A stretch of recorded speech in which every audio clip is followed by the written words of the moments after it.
Chapter 668. Flames ignited behind him and tore through the air. Like a rocket, Lu Qing closed the distance between him and Qian Donglu and punched his face. He imitated the Nile general Satha, using the fire sect techniques as its foundation. He called it jet counterattack. The shadow on his face grew heavier and the fist in his eyes grew bigger. Qian Donglu suddenly smiled and took a deep breath. His body swelled again, his muscles propping up his tattered clothes. Through the cracks, his pulsating veins, bronze skin, and lightning patterns outlined by a silver pen could be seen. Qian Donglu clenched his left hand into a fist, sending out bolts of purple electricity from his joints and muscles. This stimulated his body like a simplified explosive secret art, but it also contained a dangerous aura. Bam! He swung his shoulders and punched. Attack against attack. Boom! The exaggerated contortions of his muscles and bones were drowned out by the tumbling airwaves and the exaggerated sound of the collision. Purple electric sparks flew everywhere.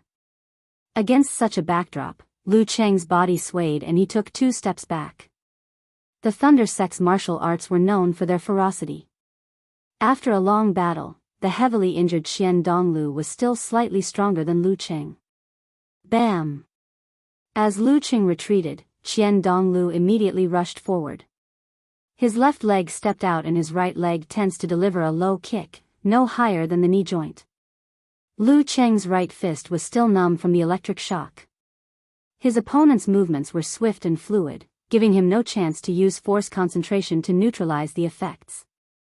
Lifting his hip, spreading his leg, and tensing his knee, he could only match a low kick with a low kick.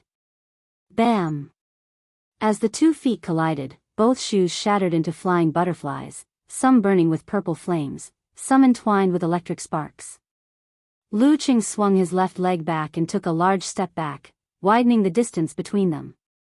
As Qian Donglu closed in again, he outlined a large ancient word in his mind. He didn't use any hand seals, but used it in a simplified manner. Formation. A deep, authoritative voice reverberated. The surrounding airflow immediately constricted and solidified, like invisible shackles, trying to bind his opponent. At this moment, purple electricity flashed between Qian Donglu's eyebrows. The terrifying aura of a heavenly tribulation filled the air again, suppressing all unnatural things. The illusory lightning swept across, and the mysterious air disappeared in an instant. Before the air cage could take shape, it had already vanished. Lu Cheng was well aware of the uniqueness of the Thunder Sect. He didn't expect the simplified formation formula to have any effect, but he seized this brief moment to recover his qi and blood and paralysis. His Dan force gushed out. Instead of retreating, he moved forward. He swung his right arm, which had returned to normal, and hammered his opponent vigorously. A thin layer of purple flame rose and covered the surface of his fist, giving it a heavy feeling.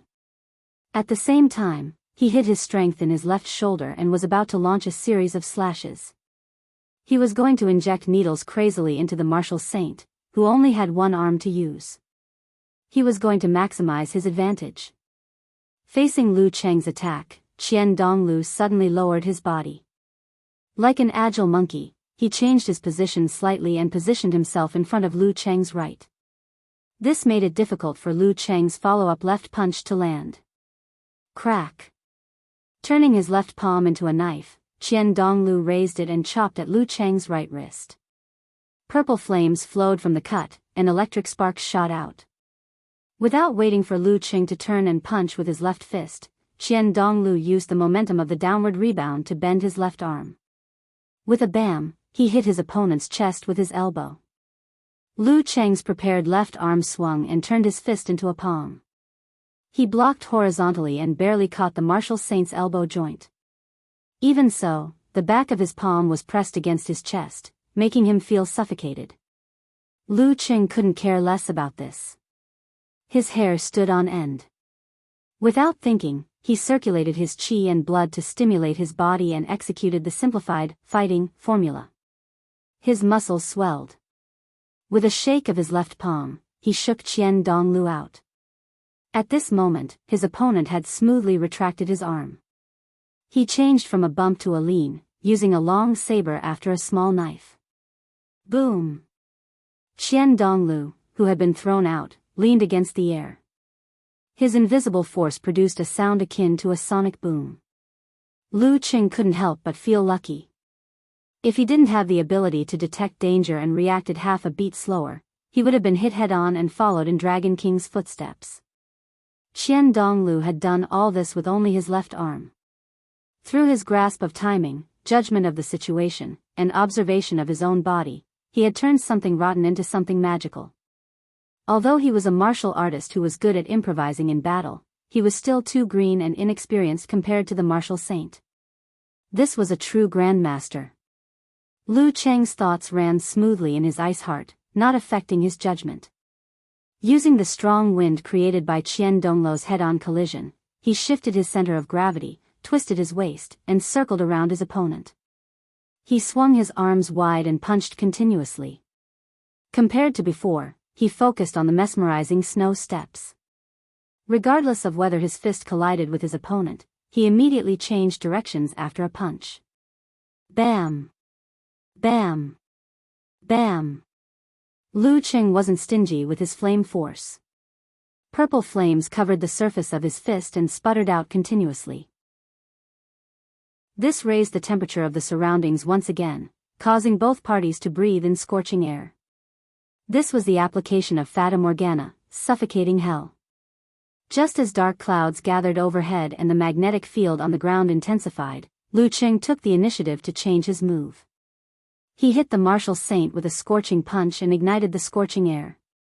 In an instant, he and Qian Donglu were completely immersed in a sea of flames. Flames billowed around them, making it look like hell. In such an environment, Lu Cheng's skin wasn't charred, and his clothes only started to curl. The flames surrounded him but didn't hurt him, making him look like the Emperor of Fire. In terms of fire control, he was confident that he could completely suppress the martial saint. In such a battle, the difference was obvious. Qian Donglu naturally wouldn't sit still and wait for death in the sea of flames. Before his hair and clothes caught fire, he struck his left palm diagonally, a purple seal flashing in his eyes. Rumble. Rumble. Rumble. Bolts of lightning fell from the dark clouds in the sky. The lightning seemed to have transformed into a forest, covering the sea of flames. Expressionlessly, Lu Qing condensed a layer of pure ice and withstood a lightning strike. He stepped closer to the martial saint and punched out. Qian Donglu shook his left arm, reached out, and grabbed. Then, he broke the tendons and dislocated the bones. At this moment, the sea of flames was extinguished, and the dark clouds dispersed. Poof! Just as Qian Donglu's palm grabbed Lu Cheng's fist, he suddenly felt a bone-piercing cold. A thick and translucent layer of ice started from his fingers and spread rapidly to his body. Lament of the Ice Queen. After keeping the fire force away from his body, Lu Qing didn't need to use force concentration to balance the Lament of the Ice Queen. This was the result of his experience after the master battle and the changes he had prepared for today's match. Seeing that he was about to be sealed in ice, Qian Donglu suddenly twisted his arm and leaped into the air, spinning at high speed. The drill bit was his 5 fingers that were frozen in the ice. BZZT BZZT BZZT. Silver snakes of lightning spurted out, forming an illusory electric drill. In a breath, it split the thick ice wall. However, Lu Qing didn't seem to care. He clenched his other hand into a fist and threw a crimson fireball at Qian Donglu, who was in midair. This was the real attack he had been planning for a long time. Boom! Amidst the lightning, Lu Cheng's body swayed and he took a few steps back. The surface of his right fist had turned black. Lightning arcs danced wildly, causing intense pain and numbness. However, he wasn't dejected. On the contrary, he was delighted. This was because Qian Donglu had been blasted away. His face was covered in dust, and his injuries were even more severe. If he hadn't made use of the residual magnetism on the ground, he would have staggered further. This was the first time Lu Qing had truly hurt his opponent since the start of the battle. His energy, qi, spirit, and will were all connected. I can hurt him. I can win. Lu Cheng's willpower soared to the skies as he executed the simplified attainment formula with an indestructible force. He closed the distance between them and Qian Dongluo's side. Another force concentration, another flurry of blows from his cloak, and the Lord Emperor's purple flame burned his opponent's body, raising the surrounding temperature. After all, Qian Dongluo had lost an arm and was heavily injured. Even though his moves were simple yet profound, and he successfully defended against Lu Cheng's attacks one after another, he couldn't help but feel dizzy. Bam! Suddenly, he flipped his hand and struck out a cyan palm thunder, forcing Lu Cheng to dodge. Seizing this opportunity, the remaining high-voltage electric poles seemed to throw an invisible rope at Qian Dongluo, dragging him over. He wanted to return to his home field. But at this time, Lu Cheng leisurely raised his arms and formed a hand seal. This was the moment he was waiting for. The magnetism on the surface of Qian Dongluo's body changed. He tried to dodge, but for some reason, Lu Cheng's movements were clearly slower by half a beat. However, this delay gave him the opportunity to reorient himself. Confrontation. Seeing this, Dragon King Qin Qitao nodded, which was rare. Slowness was the essence of the transformation just now.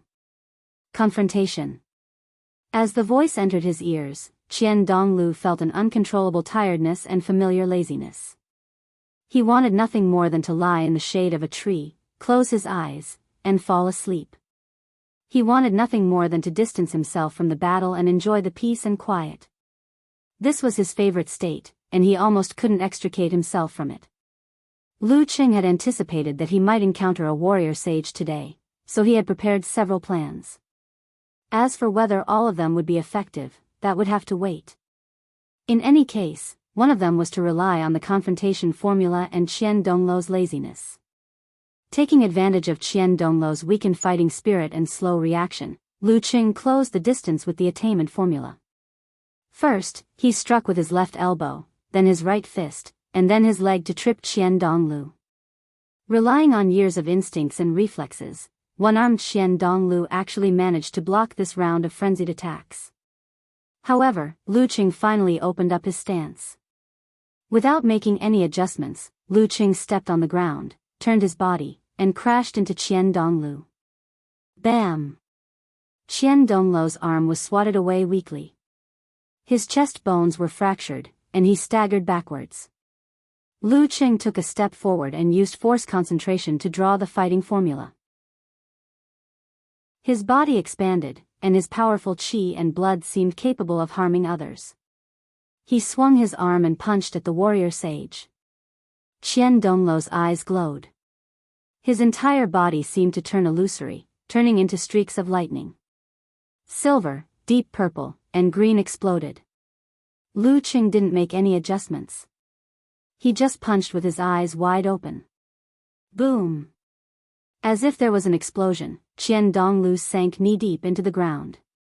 Traces of blood could be seen at the corners of his eyes and mouth, and his eyes were filled with confusion.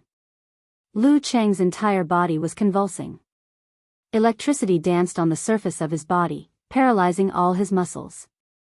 However, his willpower was high. He forced himself to complete a Dan equilibrium concentration, alleviating much of the effects. Then, he punched at Qian Dongluo's face. Just as his opponent followed the Dan equilibrium concentration and raised his arm to block, Lu Qing forcibly twisted his waist and shifted his position. In a flash, he was behind the warrior sage. His hands swiped forward, pressing on both sides of the warrior sage's temples. Qian Dongluo was an arrow at the end of its flight. He could only focus on his left, but not his right. He couldn't make a complete response in time. Phew! The wind slowed. Lu Cheng's palm stopped. The referee raised his right arm and announced, "Round 2, Lu Cheng wins." P.S. Tomorrow is the day to go to the hospital for acupuncture. You only update after 7 p.m., so this doesn't count as not updating.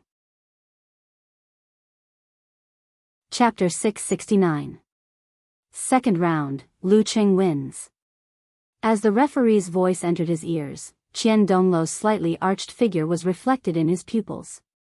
Lu Qing was momentarily dazed, as though he had just experienced a vivid dream. I won. I really won. I really beat the warrior sage, whose name had shaken the world for almost a decade.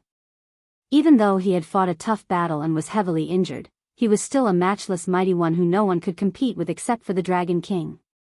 He was the ultimate big boss of Lu Cheng's childhood fantasies. His white clothes were stained gray by the dust, torn and tattered everywhere, mixed with charred and bloodstains.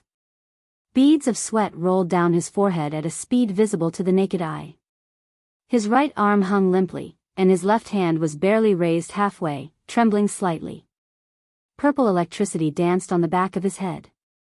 His black hair was in a mess, as though it had been bitten by a dog. These were the warrior sage, Qian Donglu, that Lu Cheng was looking at. From a different perspective than the battle videos and interviews, he was standing in the position of the victor. He was also human. He could be hurt and embarrassed, and he could not react in time. Inexplicable emotions welled up in Lu Cheng's heart. Suddenly, there was a natural change in him. When he first stepped into the circle of physical invulnerability and came into contact with title matches and top-tier professional competitions, he was filled with reverence, yearning, and worship. This stemmed from his initial yearning and years of nurturing. But now, after Qian Donglu had lost to him, this feeling faded away and a dream settled down. The halo of those familiar names weakened, revealing the reality that they should have represented. A friend who made friends through martial arts, an enemy who competed for first place, a living person, and an opponent who could be defeated. Phew, this is considered the mentality of a mighty one, right? Lu Qing mocked himself inwardly and retracted his hands. Seeing Qian Donglu turn around, he cupped his fists and bowed. Thank you. As he said this, he suddenly felt an indescribable joy, a joy he wanted to share with his wife, teachers, and friends. I can finally say this to the warrior sage. This feeling was so wonderful that Lu Qing couldn't wait to do it a few more times. It made him envision the scene of facing the complete warrior sage in the future, and made him yearn for his next opponent even more. No matter who he is, I will challenge him as an enemy. Even if I lose, I will not be discouraged. I will be crazy for victory. Qian Donglu sized him up and saluted him with one hand.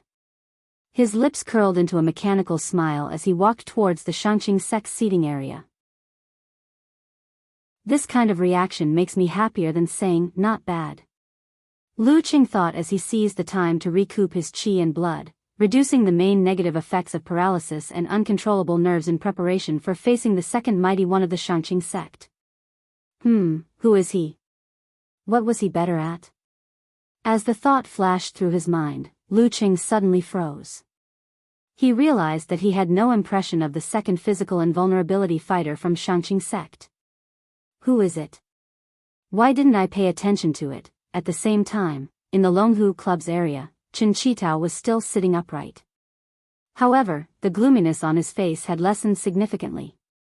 Ning Zitong, on the other hand, heaved a sigh of relief. She had more confidence in her future development. After the battle with the warrior sage, Lu Cheng's mentality should have changed greatly. Completing the exhaustion mission was no longer a luxury, not bad. Coach Lu Yen said in a low voice. In the Shangqing sect's area, Peng Liyun didn't let his mind wander the entire time. Instead, he put himself in Lu Cheng's shoes and focused on watching the match frame by frame. When the match ended, he fell into deep thought, considering what he would do, how he would respond, and if he was as good as Lu Cheng. He didn't notice that someone beside him had stood up. Round 2, Lu Cheng wins. The sky was just starting to brighten. Yan Zhika suddenly raised her arms and opened her mouth as though she was about to shout. However, as soon as the sound reached her throat, she came to her senses. She covered her mouth with both hands, causing her excited shout to become fragmented and unpleasant. She was in the hotel arranged by the Financial Summit Forum. Her female classmate was still fast asleep on the bed beside her. I almost lost my composure. I almost became an uncultured person. Yenjika stole a glance at Jennifer and stuck her tongue out slightly. She looked like she had almost been caught doing something bad. She looked back at the screen and quickly took a screenshot before the image changed too much. She studied it carefully a few times, copied it with shallow dimples, and sent it to her own email. She took out her computer and booted it up. She opened the hard drive and found a folder titled Fortune Favors Fools. She pasted the screenshot she received into it and downloaded the video resources that had already appeared. She looked up and saw titles such as, A Husky's Physical Invulnerability Preliminary Match, Silly Ching Really Defeats Peng Liyun, and so on. After a few seconds of silence, she renamed the new video and screenshot with sparkling eyes. One was, Warrior Sage for the First Battle, and the other was, Cheng is Awesome. She pursed her lips and looked out of the window. Suddenly, she let out a soft, "Aya." She almost forgot that this wasn't a title match. Cheng still had a battle to fight.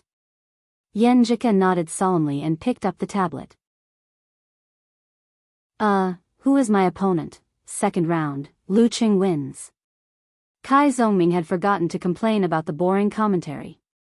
He stared blankly at Lu Cheng's palms resting on Qian Donglu's temples. It was as though he was trying to break down the scene into countless small sections, find traces of Photoshop, or memorize it in his mind. When Lu Cheng made the great leap and achieved physical invulnerability, Kai Zhongming had a similar feeling. However, it was never as intense as now.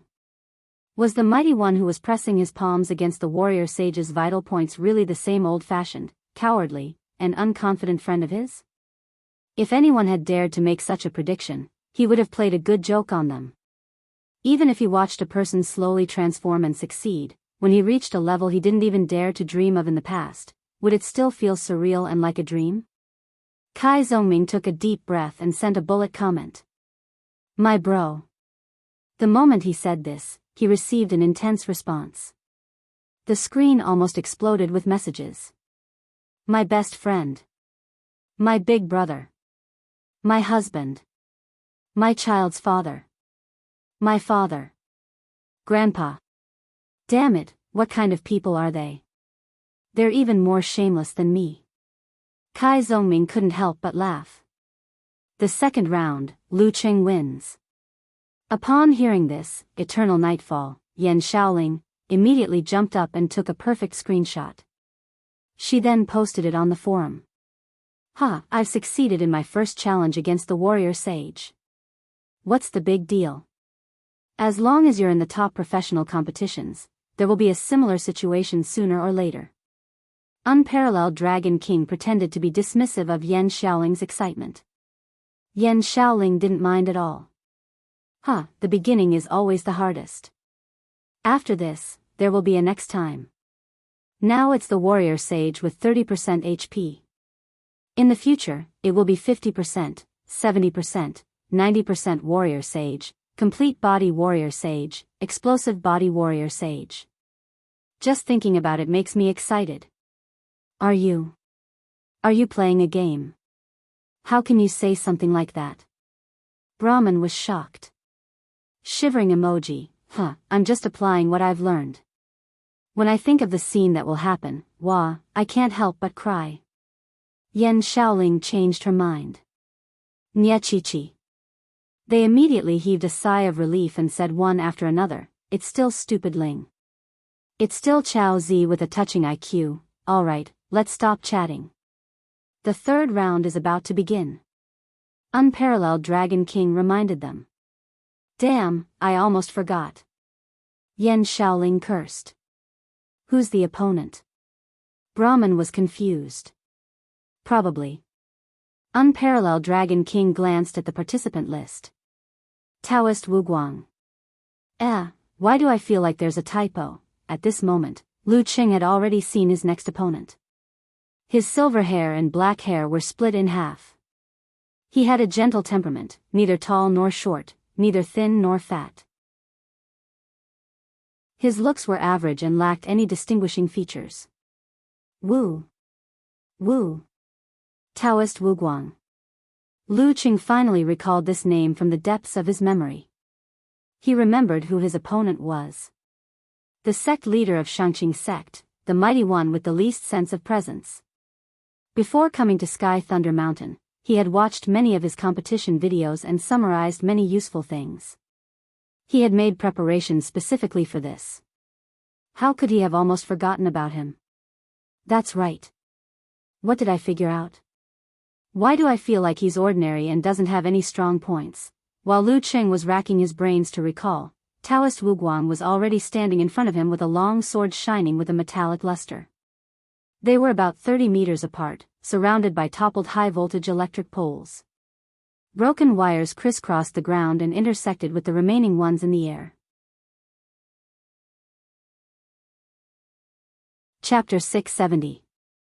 Seeing Taoist Wu Guang standing opposite him and the referee at the edge of the field raising his right hand, Lu Qing was still trying to recall the details of his enemy. He felt like he had forgotten something important. The referee looked around and waved his arm down.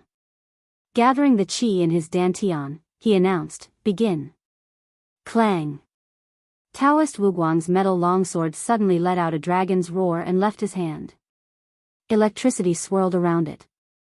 Sword. Sword manipulation technique. Seeing this scene, Lu Qing suddenly woke up and remembered what he had forgotten. Taoist Wu Guang was using a sword, but it wasn't a normal sword. It was more like flying swords in novels. Whoosh! The long sword circled by silver electricity flew out. Accelerated by the magnetic field, it moved faster and faster, more and more powerful. It was like a leaping dragon or an electromagnetic cannon. Lu Qing activated his skill and quickly condensed a crimson fireball. He aimed it at the silver-white lightning and blasted it. Just as the two were about to collide, Taoist Wu Guang flicked his finger and the electromagnetic flying sword casually tilted upward, dodging the fiery cannonball. During this process, the sword was full of intelligence. It didn't disobey Taoist Wu Guang's command because of the lack of direct contact. On the contrary, it was as if there was an invisible arm between them, wielding the long sword with ease. This was a profound application of electromagnetic force, and it was also thanks to the environment of the Shangqing sect. If it were any other place, Taoist Wu Guang would have warmed up before doing so. How could he master sword manipulation if he couldn't wield the sword with ease? Lu Qing's scalp tingled at the sight of the silver-white leaping up and the crimson landing. Taking advantage of the change in trajectory, he calmly gathered a ball of golden flames with enemy heart-freezing move and directed it to fly diagonally towards the tip of the sword. Just then, the silver-white sword circled nimbly on the spot, dodging the golden flames. However, as the golden flames flew past, there was a slight explosion inside. Under the guidance of Lu Qing's powerful mind power, the golden flames changed direction and struck the long sword again. The golden color of the 9 rotations of 5 flames originated from the techniques of fire force and golden godly fire. It could be manipulated after being fired. Once a martial artist mastered it, he could make it change direction twice or even 3 times. Although Lu Qing wasn't a physical invulnerability expert who practiced fire force, and his golden godly fire was just a beginner, his path of blending martial arts and cultivation gave him a higher mental strength than others of the same class. Moreover, he also had the ability to balance ice and fire, which gave him a better control over external forces. Coupled with the uniqueness of the golden flame, he naturally mastered the technique of 2-directional changes in advance. The golden fireball trailed behind it as it collided with the silver longsword. Suddenly, Taoist Wu Guang jabbed forward with his finger and the sword's radiance accelerated, deftly evading the enemy's attack and causing the fireball to suffer a nose full of dust. Lightning leaped, moving faster and faster in the magnetic field. Coupled with the fact that the distance between them had shortened, it had almost reached Lu Qing as soon as it got rid of the golden fireball. There was no time to dodge. Lu Qing raised his arms, straightened his palms, and brought them together, sandwiching the tip of the sword in the middle. Layers of translucent ice appeared in his palms, temporarily blocking the attack of paralysis, with its poor electrical conductivity. But at that moment, Lu Qing suddenly had a premonition of danger. He felt like he had forgotten or overlooked something. 30 meters away, Taoist Wu Guang calmly gave up control of the flying sword. He calmly brought his palms together and clapped them together. Boom! A thunderclap exploded in the air, seemingly reverberating in Lu Cheng's heart. He shuddered, his ears ringing, and his vision blurred. He felt like a 1,000-year-old pagoda tree prostrating before the heavenly tribulation. Fortunately, his ice heart had been formed long ago. There were only cracks, but no ripples. He quickly calmed down and instinctively dove to the side. Bam! Taoist Wuguang separated his palms and pulled out a dark purple lightning as thin as a cicada's wing. As soon as this blade-shaped purple lightning appeared, it immediately crossed the distance of dozens of meters and slashed at Lu Cheng's back, leaving a bone-deep, charred and bloodless wound that extended from the bottom of his shoulder all the way to the bottom of his butterfly muscles. If Lu Cheng hadn't noticed it and dodged in time, it would have hit him directly in the front, injuring his lungs or heart and severely injuring him. At that moment, Lu Cheng realized what he had overlooked. He had overlooked the fact that Taoist Wuguang had other moves besides sword manipulation. This should have been obvious from the Thunder Sect's physical invulnerability chapters, but he had overlooked it. How strange. In this way, he had both the electromagnetic sword and the support of various secret arts. If he had focused on dealing with the flying sword first, it would have been easy for killer moves like thunder from a clear sky, cloudless thunder blade to take advantage of the opening. If he had engaged in close combat, he would have to divert his attention to guard against sneak attacks from the flying sword. He wouldn't be able to use his full strength, and he would definitely be no match for Taoist Wuguang. Lu Cheng didn't dare to use force concentration to neutralize the effects of the electric shock on his back. Instead, he turned his waist and used his footwork, stirring up a gust of wind mixed with snowflakes.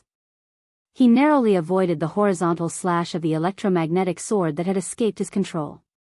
Then, as the wind howled and snow fell, Lu Cheng seemed to have turned into a roly-poly toy. He swayed and changed directions in the snowy environment, competing with the flying sword that needed to be controlled.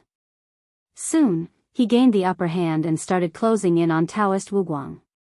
But the closer he got, the smoother the sword's movements became. Lu Cheng gradually felt like Taoist Wuguang was hacking and stabbing with his sword. It wasn't as easy for him as before. Lu Cheng took a step forward. The silvery white flying sword swung down. Amidst the flickering light, it almost cut his back. Just then, he turned around abruptly, his hands forming a seal. Ancient words appeared in his mind. Lu Cheng bellowed, "Formation." The airflow contracted and solidified layer by layer, transforming into invisible shackles that trapped the electromagnetic longsword in a cage. From the moment he stirred up the snowstorm, Lu Cheng's plan was to attack Taoist Wuguang in the open and the longsword in the dark. He would first destroy his opponent's best weapon, then engage in close combat with all his might. He wouldn't be able to hold on for long if he just wanted to wear down his opponent. The longsword trembled in place, trying to break free. Behind Lu Cheng, two faint purple and crimson fireballs formed. They converged as he clenched his fist and smashed downwards. At this moment, he only had eyes for the electromagnetic flying sword. He felt like he had forgotten something. Not far away, Taoist Wuguang sighed helplessly. With a flip of his palm, a flash of green appeared. Lu Cheng's hair stood on end. Without hesitation, he gave up his attack on the longsword and threw himself to the side as he detonated the crimson fireballs. Bam! A bolt of green lightning struck the spot where he had been standing, leaving a deep crater and smoking charred ground. The scene was clearly reflected in the ice heart. Lu Cheng was startled and came to his senses. Damn, I actually forgot about my opponent, Wuguang. All I could think about was the flying sword. When my attention was drawn by the electromagnetic sword, would unknowingly forget about my real enemy, his methods, and even his existence. This is definitely not normal. Recalling Wuguang's lack of presence and the fact that he was always overlooked, Lu Cheng had a vague idea. Perhaps this was his innate ability? The higher the realm, the more exaggerated it is. When not in battle, he could subconsciously make his opponent ignore or forget about him, treating it as unimportant information. In battle, his opponent was fully focused and had locked onto him, so the effect wasn't as good. That was why he practiced the sword manipulation technique. By separating himself from the sword, he could draw attention away from his opponent and reduce his own presence. Empress Luo and the rest didn't warn him about this, probably because they had neglected it. After this match, he might not care too much about it and treat it as an ordinary matter. In the blink of an eye, he would forget about it. No, I have to write it down in my notebook. His mind raced. He didn't slow down his footwork, carefully avoiding areas with high voltage wires and strong magnetic fields. He created a feathery snowstorm on the mountaintop, concealing his tracks to a certain extent so that he could treat the wound on his back and the effects of the paralysis. He was also looking for a way to deal with Taoist Wuguang's strange talent. However, the electromagnetic longsword seemed to have locked onto him or was attracted by him. It kept coming at him without getting lost, forcing him to keep moving so that he wouldn't be distracted again. As he moved, Lu Qing used the ice heart to clearly reflect his surroundings. He observed Taoist Wuguang from the corner of his eye, not giving him the chance to be distracted. After circling around, his eyes suddenly landed on a rock beside his opponent. It was a bare rock that had been split in half and was covered in scorch marks. A rock. Lu Qing had a flash of inspiration. He had a preliminary idea. Taoist Wuguang's supernatural ability affects him, but not the environment. I may ignore him, but I won't forget my surroundings. Wouldn't it be better to add a source of information, form a network structure, and give him a reference and a benchmark? After making up his mind, Lu Qing took advantage of the turn and formed faint purple, crimson, light blue, gold, and white fireballs around him. He had them circle around him in a regular pattern like satellites.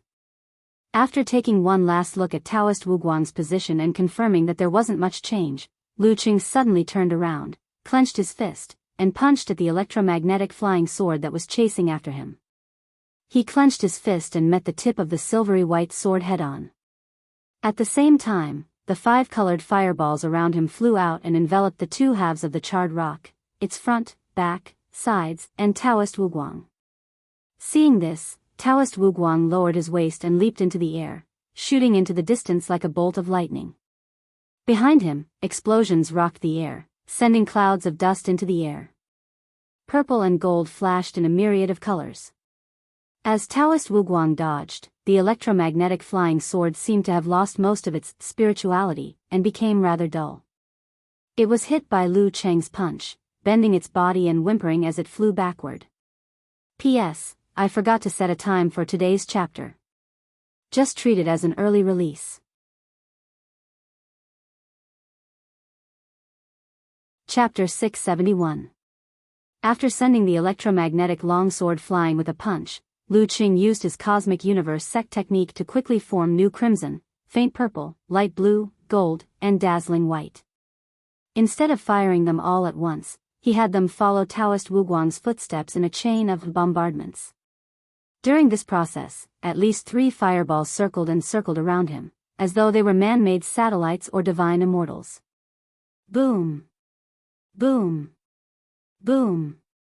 Lu Qing was like a cannon, firing off a barrage of purple, crimson, and golden missiles, forcing Taoist Wuguang to unfold his body and swim around like a wild goose to avoid the attacks. The silvery white flying sword regained some of its spirituality and once again circled Lu Qing, slashing, slicing, stabbing, swiping, and twisting. It was trying to break through Lu Qing's defense while he was distracted with Taoist Wuguang, disrupt his 5 flames, and even kill him. However, Lu Qing's gaze was fixed on the distance, but his mind was on the inside. While paying attention to the target objects around Taoist Wuguang, he also reflected his surroundings. Wherever the electromagnetic longsword wanted to destroy the fireballs, he would fire them first. As for the electromagnetic sword beam's attack on him, he didn't care at all. It was purely based on his premonition of danger. At the critical moment, he instinctively spread out his arms so that his fist, which was wearing an ice crystal glove, hit the sword and sent it flying. The battle went on for a while. Neither Lu Qing nor Taoist Wuguang could find a quick way out of the stalemate. They could only wait for another opportunity to present itself. To Lu Qing, this wasn't a bad thing, but a good thing. He hadn't forgotten that his goal was to wear out his opponent as much as possible. This situation was perfect. Taoist Wuguang's movements and turns were getting faster and faster. His footsteps were accompanied by howling wind and thunder, shrouding the mountaintop in a low hum. Layers of clouds accumulated and hung low in the sky, as dark as lead, oppressing the hearts of the people. All of this was the precursor to an extreme thunderstorm. Streaks of silver and pure green leaped between the dark clouds, slowly accumulating power, piling up a destructive aura. Bam! Taoist Wuguang took a step forward, the flames behind him shooting up into the sky. Black clouds expanded and filled the air with black smoke. He was like the kind of person who never looked back to see an explosion. Without stopping his footsteps, he pressed his palm, causing the magnetic force to surge and the dancing electric snakes to cut through the darkness and slash at the enemy. Lu Qing felt it in his heart. He immediately shook his arm and punched the tip of the sword. The surface of the sword was clear and pure, surrounded by cold air. Bang! The fist blasted through the air and hit the flying sword. At this moment, the skies suddenly lit up. A thick silver-white lightning illuminated the surroundings and struck down with a loud bang. It bared its fangs and brandished its claws, looking extremely ferocious. It seemed to be attracted by something and pointed directly at the tip of the magneto-optical flying sword. The speed of the real lightning was ridiculous. As soon as it appeared, it was faster than Lu Cheng's reaction after he had sensed the danger. It hit the target accurately, causing it to emit an extremely dazzling light. With a crack, it shattered the enemy's ice crystal gloves. Sword-guided heavenly thunder. Rumble. It wasn't until then that the roar of thunder erupted, reverberating around the mountaintop and silencing the surroundings. Ziz ziz. The remaining electric current from the long sword poured into his fist, quickly charring his skin and causing his left arm to tremble violently. Soon, the trembling spread to his entire body.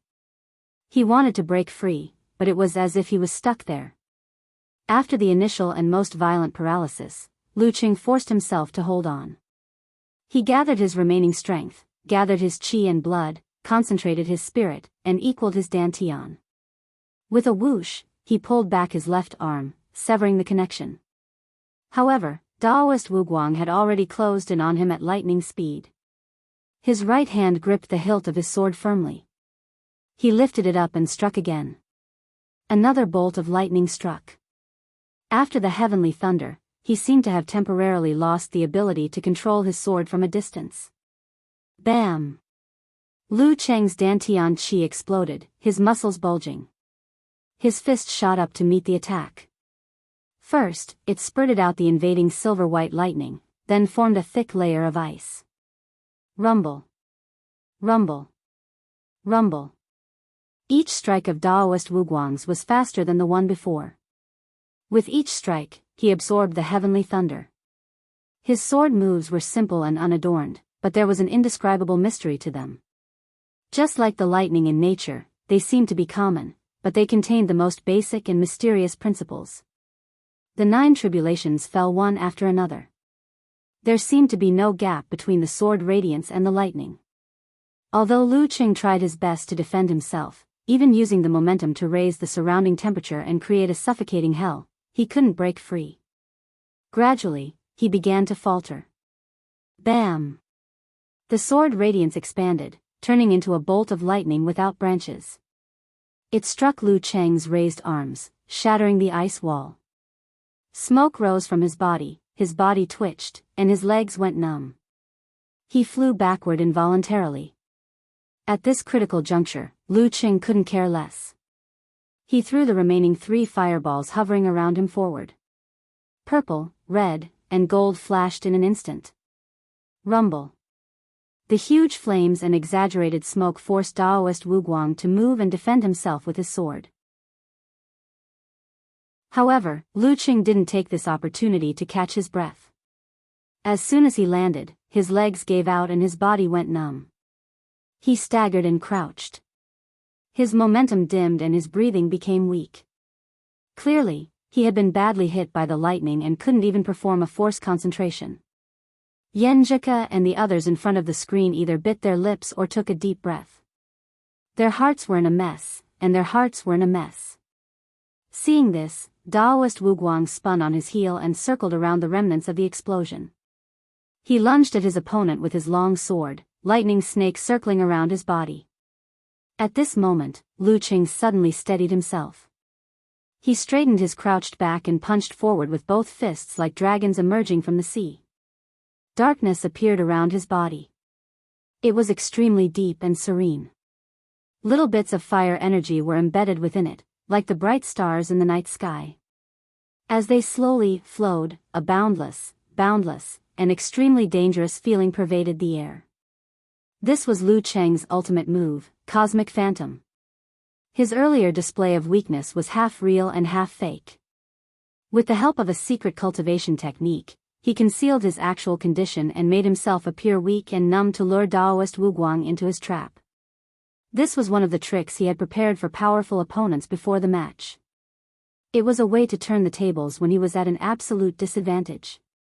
He didn't specifically target the sect leader of Shangqing sect. Otherwise, he might have forgotten about it by now. Bam! As his fist struck, darkness poured out and enveloped Daoist Wuguang completely. The lightning on his body and sword shattered layer after layer of ice. However, they gradually weakened in the boundless cold and eventually dimmed. Whoosh! Whoosh! They first broke through the crystal coffin and then attacked Daoist Wuguang. When the last layer of ice loosened, Daoist Wuguang suddenly abandoned his sword and spat out lightning from his hands. One purple, the other green. Then, he twisted and reversed, turning one purple into the other green, and one green into the other purple. They quickly collided. Without a sound, the light of the stars was stripped away, leaving behind a spherical, black, sunken bolt of lightning. It absorbed everything around it before exploding outwards. The eighth move of the Thunder sect, Yin-Yang Reversal, Devourer of Darkness. Rumble. Light and flames were thrown out. Lu Qing, who was about to continue his combo, had no choice but to twist his back and throw himself to the side with a gust of wind. Even so, the places where he was brushed by the force of the reversal still burned with pain. The storm eased slightly and Daoist Wuguang's figure reappeared. The wooden hairpin in his Daoist bun was broken at an angle, his black hair and silver strands falling messily. His two sleeves were missing, revealing thick arms that didn't match his age and appearance. They were a bloody mess. Other parts of his body were cracked and charred, and some even showed bones. He was no longer ordinary and was in a sorry state. As his aura plummeted, he raised a finger, dispersing the remaining dark clouds in the sky. Bolts of lightning wrapped around his home ground and struck down like a plow. Boom! Boom! In the silvery forest of lightning, Lu Qing endured his injuries and fought back. Sometimes he dodged, sometimes he moved with clever footwork, and sometimes he swung his fists to parry the lightning serpents. Just as he was about to survive this wave of attacks, he suddenly felt a sense of danger.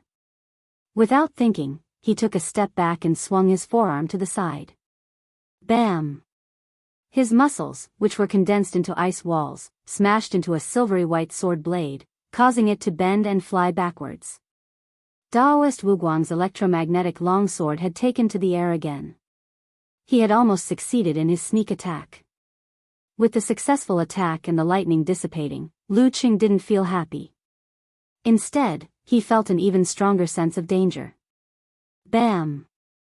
He detonated the remaining Emperor Yen in his body and shifted to the side. At that moment, Daoist Wuguang's figure appeared behind him. No one noticed him. Lu Qing had almost forgotten about his opponent again. Seeing him dodge in time, Daoist Wuguang's face was impassive, neither happy nor angry. He flipped his palm and pointed it at the sky. The purple seal in his eyes shone brightly, penetrating from top to bottom. Lu Qing had just finished his move when his eyes flashed. A bolt of purple lightning formed a dozen meters above his head and struck down mightily. After dodging, he only had time to tilt his head despite his heightened sense of danger. The bolt landed squarely on his shoulder. Bam! Enveloped by the penetrating light, every inch of his bones became distinct. He froze, trembling and paralyzed. The first move of the Thunder Sect, punishment on behalf of heaven. Whoosh! Daoist Wuguang moved his fingers and the electromagnetic longsword accelerated again. It shot out like a cannonball and hovered between Lu Cheng's eyebrows. Lu Cheng had just recovered when he saw this. He sighed dejectedly and stood still.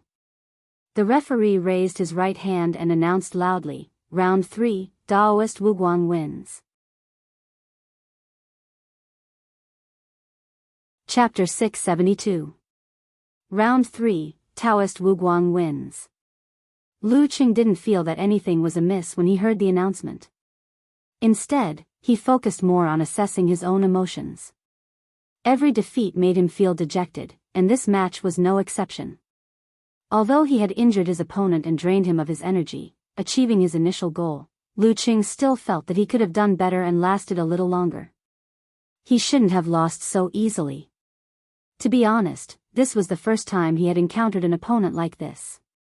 He used to joke that some people's presence was too weak, as if they had supernatural powers. It turned out that such a thing really existed, and Taoist Wuguang was one of the best. All the information on him had inadvertently neglected this crucial point, making people think that he was just a weak presence. Once they encountered him, they would immediately be at a disadvantage. The slightest distraction would cause them to forget about their opponent and focus on the wrong target. If it weren't for Lu Cheng's ability to foresee danger, he would have suffered a crushing defeat in today's battle. Luckily Taoist Wuguang didn't practice the secret arts of the Dark Sect or Death Sect. Otherwise, he would have been even more terrifying and unpredictable. Lu Qing rejoiced and collected his thoughts. He planned to jot this down in his notebook so that he wouldn't forget it again. Phew, thank you for your guidance, senior. He exhaled, bowed to the sect master of the Shangqing sect, who was of the same seniority as his master, and returned to the edge of the cliff where the Longhu Club was located. Aya, how did we lose? Eternal Nightfall. Yen Shaoling slapped her thigh and posted a message on the forum. It felt like it was over before they could figure out who the opponent was. There wasn't a strong sense of regret, it was as if they had never fought this match. Similar thoughts flashed through the minds of Yen Jika, Kai Zongming, and the rest. They felt like they were watching a fake match. As for the Shangqing sect members, they turned their attention to their next opponent. Ghost King Ning Zidong had already stood up. Her skin was fair and smooth, and her black hair was coiled up elegantly. Coupled with her majestic beauty, she was exceptionally eye-catching. No one could tell that she was in her 40s. She wore a loose-fitting navy blue martial arts suit that hid her beautiful figure. She walked over to Lu Cheng and nodded slightly in greeting. Lu Cheng nodded in response and clenched his fist instinctively as encouragement. After brushing past Ning Zidong, he returned to the guest team seats. The Dragon King, Chen Qitao, looked at him calmly. He wasn't disappointed, but he wasn't happy either. He quickly turned his attention to the third match that was about to begin. Guojia, on the other hand, was deep in thought with a frown. She seemed to have too many questions that she hadn't figured out. Lu Yen coughed and said with a straight face, "I'm fine." Was this a compliment or a compliment? Lu Qing sat on the cattail hassock and took his ring and phone. He'd wanted to send a message to Little Fairy to share Taoist Wuguang's special ability, but the electromagnetic disturbance had distorted the signal on the ground. He had no choice but to give up for now. He put away his equipment and waited for the battle between Ning Zitong and Taoist Wuguang to break out. Seems like I've forgotten something. Lu Qing frowned slightly. Soon after, he heard the referees start, so he relaxed his expression and focused on watching the match. Due to the heavenly thunder plowing earth, the Shangqing sect's home field setup was mostly destroyed. All that was left were the occasional electric shock zone and a slightly frenzied magnetic field. Ning Zitong majored in the Dark Sect, so her combat style was very different from the other physical and vulnerability experts of the Longhu Club. From the start of the match, she used flickering light and passing shadow to evade the electromagnetic flying sword and pounced on Taoist Wuguang. Her graceful posture and swift speed made her look more like the Blood Clan in Western legends than an evil ghost. Soon, the strange scene of Ning Zitong chasing Taoist Wuguang and the electromagnetic longsword chasing after her formed in the arena. However, with the advantage of her movement technique, she didn't care about the latter's attacks at all. She was determined not to let her guard down, locking onto her opponent who would be forgotten in a moment of carelessness. Sword gleams danced as she weaved through the air. She was as pretty as a jade, and her sword was like a rainbow. The two frontline mighty ones were evenly matched. One of them had strange, ever-changing, and ferocious moves, while the other was tough and domineering, relying mainly on hammering and whipping. However, it didn't take long for Taoist Wuguang, who was heavily injured and exhausted, to fall into a disadvantageous position. Ning Zitong began the battle with ethereal footwork, always managing to dodge the pincer attacks from the flying swords in the nick of time. There were a few times when the opponent almost hit the controller himself. As expected of the Ghost King, Lu Qing watched with relish as he sighed in his heart. Flickering light and passing shadow was indeed a movement technique that required a dark sect majored in. Taoist Wuguang's close combat skills aren't bad either. The unique skills of the Thunder sect are quite refined, comparable to the sword manipulation technique and the supernatural ability of sense of presence. I've got to memorize it so I don't forget. Oh right, where's the notebook we agreed on earlier? TSK, Sister Ning's claw is so cool. The secret arts of the dark sect are like works of art in her hands. Sigh, it's just that Wuguang. Taoist Wuguang isn't willing to cooperate and always interrupts at crucial moments, preventing us from seeing the best parts. What's wrong with that old man? He's such an eyesore. He's affecting Sister Ning's performance. If only he wasn't around. Similar thoughts flashed through many of the spectators' minds. Perhaps it was because of condemned by the masses, but Taoist Wuguang gradually faltered. After another round of intense battle, he finally lost to his opponent. Ning Zitong, the Ghost King, wasn't unscathed.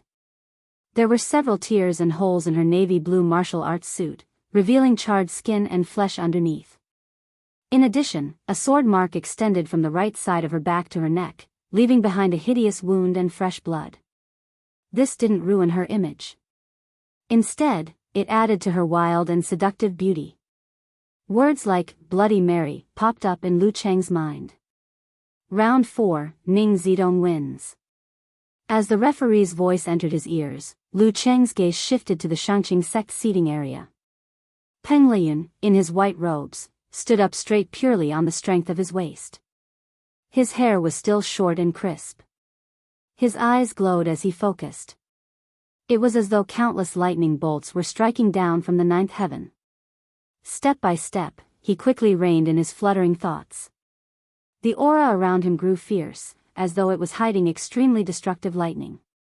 Where there's yang, there's yin. Where there's life, there's death. The lightning produced by the interaction of yin and yang had the meaning of righteousness, birth, and awakening, but also destruction, and punishment on behalf of the heavens. At this moment, Peng Liyun was the embodiment of the latter. His surroundings grew darker and darker, reminding Lu Qing of his ice spirit, which symbolized the boundless darkness of the universe. However, Peng Liyun was closer to death, closer to annihilation, like the end of everything. Huh. Lu Qing frowned and muttered under his breath. This doesn't feel normal. This isn't the same as the Taoist from before. Suddenly, Lu Yan exclaimed from beside him, Forbidden Sect, Shangqing Chapter. Lu Qing tilted his head and blurted out in surprise, he can learn it so quickly? Comprehend. Lu Yan corrected him, then shook his head slightly. The sect's legacy is still a little different from ours. If you want to comprehend it, you'll have to accumulate enough merits first. Lu Qing asked thoughtfully, then why didn't Taoist Wu Guang show it? He's the sect leader. Do you think he came up with that 10,000 lightning strike, cleansing the earth move by himself? It's just that he integrated it well with his own martial arts, so it's hard to tell. Lu Yan snorted. Lu Cheng was stunned for a few seconds. You still remember that move? If he hadn't mentioned it, I would have forgotten about it. Hearing this, the muscles on Lu Yan's face twitched. He looked ahead and said in an almost inaudible voice, the battle I lost the most was the first time I met Wu Guang. How can I not remember? I remember it very well. I remember it all. There's no need to emphasize it so many times. Lu Qing glanced at Lu Yan curiously and muttered to himself. Then, he gathered his thoughts and cast them away. He turned his attention to the last match, the one that would determine the final victor. The referee took a step back. After Peng Liyun and Ning Zitong were in position, he raised his right arm, exhaled, and announced, "Begin." P.S. Here's a book by a friend, Ferryman of the Dead. It's about the supernatural. Chapter 673. Just as the referee announced the start of the last round, the center of the arena suddenly turned dark. It was as though dusk had passed and night was coming. Ning Zitong's figure became extremely faint. She wandered in this world as though she had returned to her own country. Her current fighting style was the complete opposite of before. She no longer pressed forward madly. Instead, she relied on her outstanding body movements to dodge or fight in the blink of an eye, not giving her opponent a chance to catch his breath. Instead, she was like a seasoned, professional assassin. She carefully circled around, concealed herself, and patiently waited for an opportunity to strike. Her opponent wouldn't dare to let his guard down in the slightest. This was the mainstream fighting style of the Dark Sect. It was only then that Lu Qing understood the real reason Lu Yan had allowed Ning Zitong to fight last. After a tough match, she was severely weakened in all aspects. In addition, she was also injured. Such a strategy was indeed the best choice to win. No matter how tired or weak one was, as long as one still had the energy to fight, the Dark Sect martial artist could still succeed in a sneak attack and turn the tables. In the darkness, Peng Liyun wasn't in a hurry to attack. He wasn't focused on tracking the Phantom King either. Instead, he half closed his eyes as though he was sensing something. He turned a deaf ear to the killing shadows and illusions that appeared around him from time to time. He wasn't affected by them. 10 seconds later, another illusionary shadow protruded. It spread its fingers and grabbed at his back. At that moment, Peng Liyun's eyes suddenly opened. Rays of light gathered in his eyes, so bright that it was as though the sun had descended. Crack! A bolt of lightning streaked across the sky, illuminating the surrounding darkness. The illusionary shadow faded away, revealing Ning Zitong's beautiful face. Peng Liyun took a small step diagonally forward. He stomped on the ground, twisted his ankle, straightened his calf, and twisted his knee in reverse. He channeled his strength bit by bit, causing the muscles in his waist and back to bulge. In this move, he used multiple methods of exerting strength. However, they were all perfectly coordinated and merged into one, allowing the explosion to converge into a torrent. Bam! Like a giant swallowing lightning, Peng Liyun turned his body halfway, raised his arm, and threw a punch to the side, hitting Ning Zitong's phantom claw. In the blink of an eye, Ning Zitong suddenly flipped her wrist. With a slight dip of her waist, she turned her grip into a support and blocked the attack. She managed to avoid the damage caused by the brute force of the attack, but she also stopped her smooth footwork. Peng Liyun took advantage of the momentum to pull his arm back and turn to the other side. With his tall body, he released another Thor's hammer, accompanied by flashing arcs and violent silver light. Ning Zitong didn't have time to dodge. All she could do was lean back, clench her right fist, and lift it up to meet the punch. Boom! There was a loud explosion at the spot where Ning Zitong had been standing. Streaks of silvery white light flowed out. Black shadows suddenly scattered from Ning Zitong's body and flew in all directions like beautiful butterflies. They carried Peng Liyun's thunder force and power and disappeared into the distance. Strangely, almost all the power of the attack was neutralized. Lu Qing had seen this move before when he was fighting Dark Knight Bat. It was his opponent's life-saving trump card. However, compared to Ning Zitong, his technique was still too crude and inexperienced. After the swirling shadows took away the enemy's strength, it even left behind an illusory figure. Wasn't that just setting himself up as a live target? Ning Zitong, on the other hand, was nowhere to be seen. It was as if she had hidden in a black shadow or a butterfly. Taking advantage of the chaos, she dispersed. It was strange, and demonic. Sister Ning lives up to her reputation as an experienced titled Mighty One. Priest didn't play around much today. He went all out from the start. It's a complete underdog against a stronger opponent. Lu Qing nodded. He predicted what was going to happen next based on the situation and verified his own thoughts based on the feedback. Peng Liyun watched as the black shadows scattered and flew in all directions before converging into one in the distance. Peng Liyun was not disheartened at all.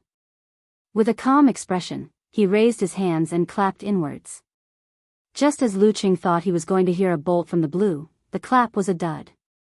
It silently summoned a dark cloud that covered the area where the butterflies had gathered. Bam! Bam! A few bolts of green lightning fell like old trees, enveloping the black shadows. The light flickered, and the illusions distorted and dissipated. It was as if evil spirits from the gates of hell had met their natural nemesis. However, at that moment, a figure suddenly appeared behind Peng Liyun. It was Empress Luo, Ning Zitong. Her face was covered in darkness, and her entire body was ethereal. The butterflies that had gathered again were actually her bait. The Ghost King lived up to his name. It was hard to tell the difference between reality and illusion. The traps and loopholes seemed to be intertwined, making it hard for the opponent to guard against. Tensing up, Peng Liyun lowered his waist and bounced forward. At the same time, he clapped his palms together again for another clash. Boom! The ground exploded with a clap of thunder, causing Lu Qing and the rest to feel a little dizzy. However, Ning Zitong seemed to have her ears blocked and her mind sealed. She didn't hear anything and wasn't affected. She was like a real ghost, floating on the light as she chased closely behind Peng Liyun, reducing the distance between them. Bzzz. Peng Liyun pulled his palms apart, dragging out a thin purple thunder blade. Then, he twisted his waist forcefully and turned his body halfway, aiming at the enemy. In the high-speed chase, although Ning Zitong had sensed it, she didn't dodge. Instead, she tilted her body and created a strong wind. Pfft! The blunt knife pierced into her flesh. Purple lightning circled her shoulder and chest. Her flesh was scarred, and the smell of burnt flesh filled the air. Her injury wasn't light. Seizing this opportunity, she suddenly shook her hair, freeing the strands of black silk from their final restraints. Like countless soft whips, they whizzed towards Peng Liyun. She had actually turned her hair into a weapon. 3,000 strands of worry, soul-consuming whip of sorrow. Pa, the clothes on Peng Liyun's arms and the back of his body were torn apart, revealing streaks of blood that were beginning to swell and turn black. Meanwhile, the intense pain was like a torrent, surging towards his brain. The dark sex poisonous force was excruciating. His scalp felt like it was being pricked by needles. Peng Liyun immediately spurted out silver-white thunder force, illuminating the area. This not only burned the poison, but also paralyzed the transmission of pain signals. Bam, bam, bam. Bam, bam, bam. Ning Zitong didn't let her opponent off the hook. She launched a frenzied attack, as if she could capsize her opponent in the next second. Peng Liyun didn't panic. Using the punishment on behalf of heaven, or the Nine Heavens ensemble, he continued to use his fists and legs to defend himself. After a tough battle, Ning Zitong couldn't attack for long. Just as she took a breather, she was immediately counterattacked. She was completely suppressed by her opponent's fierce thunder hammer. She closed in step by step, and when she finally managed to put some distance between them, she started moving again. At this point, the battle had entered its most intense phase. One of them was poisoned, one was injured, one was slightly weaker, and one was tired. It seemed like the outcome would be decided at any moment. Lu Cheng and the rest watched intently. Their hearts were in their mouths as they watched the battle unfold nervously. At times, they felt that Peng Liyun wouldn't be able to survive Ning Zidong's next wave of attacks. At other times, they were worried that the Ghost King wouldn't be able to break away and would be killed by her thunderstorm. The winner would be the final winner of the day, and perhaps even the final winner of the year. The battle on the line lasted for a few minutes. While the audience panicked, breathless, or had their hearts pounding, Lu Qing noticed that Peng Liyun seemed to have carefully chosen every step he took. It looked like he was trying to lure Ning Zidong into the area where she would be electrocuted, but in reality, he would always slip past her by accident. Something's wrong, Lu Qing observed, recalling what happened before to look for clues. Just as this thought flashed through his mind, the situation on the field suddenly changed. Peng Liyun took a step back and stepped on the broken contact point of one of the high-voltage wires. Bam! All the similar points lit up instantly. The electric arcs that were supposed to be channeled to the ground leaped back in unison, exploding with the last and most dazzling light. The wires that extended to the bottom of the mountain caught fire and cut off the follow-up. Bam! With Ning Zidong as the core, the electric arc started to curl inwards, like petals of a lotus flower that was about to close up. With her mysterious footwork, Ning Zidong found an opening and dodged out at high speed. However, a shadow appeared in front of her. It was the shadow of a thunder giant that connected the sky to the earth. Peng Liyun stretched his limbs and bulged his muscles, becoming extremely tall. Using his arm as a giant hammer, he swung his fist forward under the protection of the thunder seals. A gloom appeared on his fist, drawing in all the electric arcs and transforming them into an aura of destruction. After brilliance comes eternal silence. After brilliance comes destruction. Lu Cheng's vision darkened as he heard the sound of his heart thumping. This Taoist brat has learned to be cunning. He knows how to set up a deceptive formation and launch a sudden attack. He knows how to use his ultimate move at the most opportune moment, instead of being forced into a corner. He won't win just like that, right? As this thought flashed through his mind, Lu Cheng suddenly saw light. Seeing light in the extreme darkness was like seeing a volcano erupting, or the sun leaping out of the clouds. A ray of light parted the darkness. A fair, jade-like hand clenched and pressed down on Peng Liyun's fist as if it contained the world. Rumble. Amidst the deafening noise, the natural environment returned to the afternoon. The two figures flew backwards. Ning Zidong was in tatters, smoking, and all her muscles were spasming. Peng Liyun's arm was fractured, and blood was flowing from his eyes, ears, mouth, and nose. When he landed on the ground, he trembled and staggered. Seeing this, Lu Cheng was stunned for a moment. He felt as if Taoist had stepped into a trap. Sister Ning seemed to be waiting for his final attack. Something that he comprehended from the Dark Sect and the Clear Jade chapter of the Forbidden Sect. Taoist didn't play around and instead fell for the trap. At this moment, Ning Zidong managed to do a forced concentration and lunged towards Peng Liyun. After a series of moves, she grabbed her opponent and threw him to the ground. Bam! Dust rose and a deep pit appeared. Peng Liyun was lying in it, almost unconscious. With her last breath, Ning Zidong formed a sword with her finger and pointed it between her opponent's eyebrows. The referee looked from afar and quickly raised his hand. Round 5, Ning Zidong wins. The final result, Longhu Club wins. Before Lu Cheng could celebrate, a figure leaped out in front of him. It was Lu Yan, running and waving his fists in an exaggerated manner. He looked nothing like a middle-aged man in his 40s or 50s.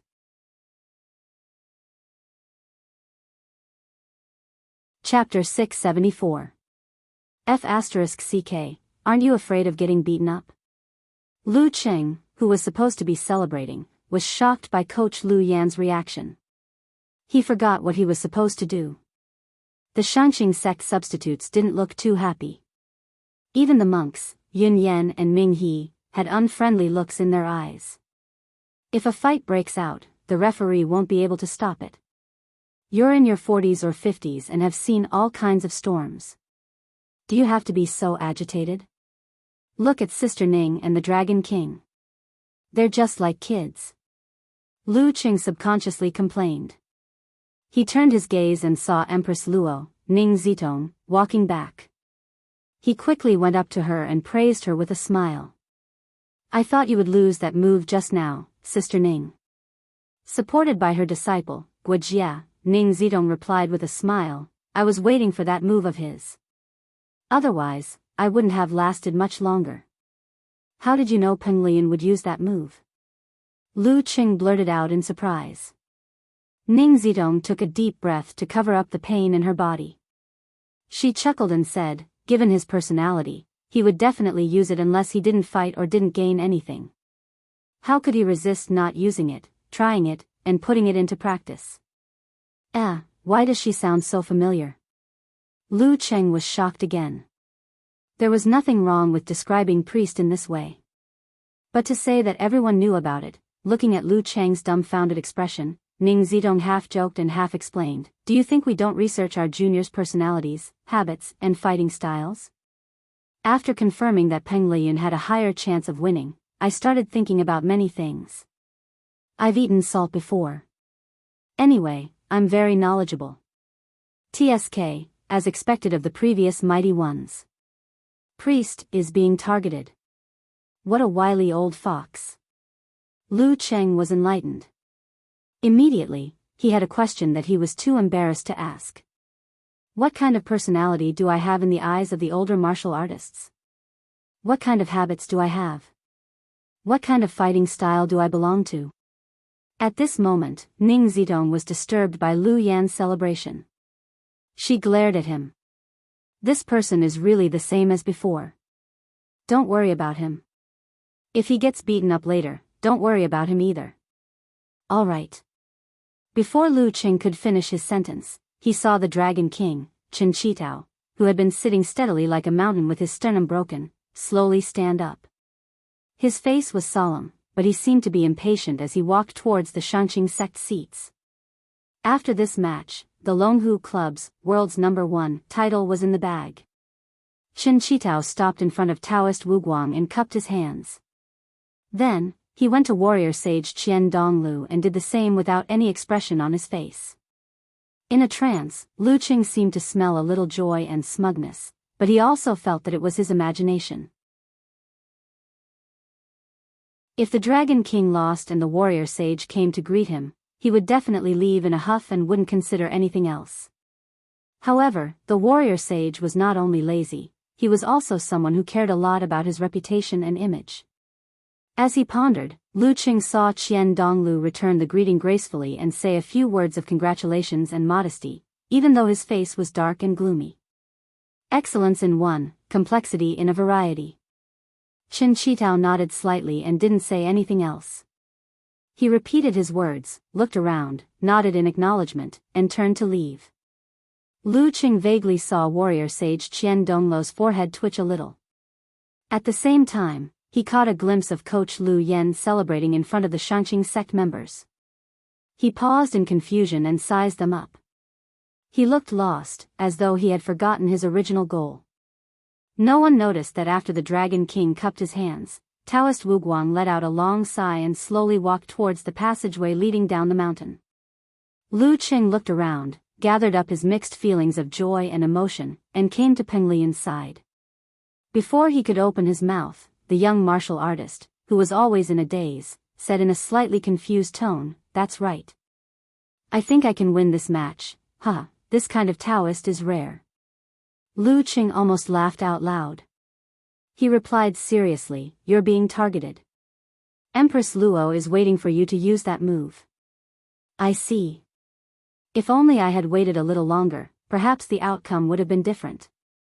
Compared to Ning Zitong, who needed support, Peng Lian was at least able to walk and jump despite his serious injuries. He couldn't help but feel a little disappointed. Lu Qing couldn't help but grumble, "Why didn't you tell me that you've comprehended the Forbidden Sect, Shanqing chapter?" "Didn't I tell you?" Peng Lian's attention was diverted. He frowned and fell into deep thought. Then he answered his own question. "I was just about to type this a while ago when I suddenly thought of a recent astronomical discovery, that was it." Then, as usual, Lu Cheng was about to complain when Peng Lian retracted his thoughts and sighed with a smile. Otherwise, you would have left me in the dust. You created your own path, mixing martial arts and cultivation. After reaching physical invulnerability, you improved the fastest among the three of us. Lu Cheng didn't hide his path from Peng Liyun and Ren Li. With their current status, strength, and insight, they would be able to hear and see something. So you succeeded in comprehending it? Lu Cheng wanted to cover his face and sigh. Taoist is really hot on my heels. In today's match, Warrior Sage, who had the home field advantage, was indeed better than Dragon King. Wuguang Taoist was also slightly better than Empress Luo. Lu Cheng was the only one who could beat Taoist by a little. Based on the analysis of the cards, the chances of Longhu's side winning were next to none. However, by relying on targeted arrangements and accurate judgment when Yun Yen gave up on Peng Liyun, Longhu still won by a hair's breadth in the end. I'm about to become the champion of my first top-level professional tournament. I'm about to become a member of number 1 in the world. Lu Cheng felt as though he had just woken up from a dream. He was momentarily stunned. Perhaps it was because he had just participated in a match, but he wasn't emotionally prepared enough. Since they were in someone else's sect, the members of Longhu Club didn't stay long. They quickly went down the mountaintop and met up with their respective assistants. You're so happy. Lu Cheng glanced at Amon's expression and asked casually as he sat by the window. Amon didn't hide her joy. Smiling, she said, number 1 in the world. And we have a bonus. This isn't a small amount. No wonder. Lu Cheng nodded in realization. No wonder you're happier than me. At this moment, his phone signal had been restored. He had received many congratulatory messages. In a flash, Lu Cheng saw Yen Jika setting off firecrackers expression. You're the champion of your first top-level professional tournament. That's exactly what I thought. Lu Cheng sighed while covering his face. I'm still a little dazed after just one match. You'll get used to it. There will be more in the future. Covering mouth and laughing expression, Yen Jika replied. Tell me. Have you ever dreamed of becoming the champion of a top-level professional tournament? Does this count as your first dream coming true? I have. But this time doesn't count. Wait until I become the main force. Clenching fist expression, Lu Cheng replied. Yeah. Eyes shining expression, Yen Jika replied. Then let me ask you, how does it feel to fight the warrior sage? I'm still a distance away from him. I'm thinking, could Priest be the illegitimate son of the warrior sage? They're really similar in some ways. Lu Cheng snickered. He said he would use his left hand to fight me, and he really did use his left hand most of the time. Even if his right arm was injured, he still had a lot of options. It wasn't that the warrior sage's left hand wasn't powerful. It was comparable to other people's well-honed physical invulnerability secret arts.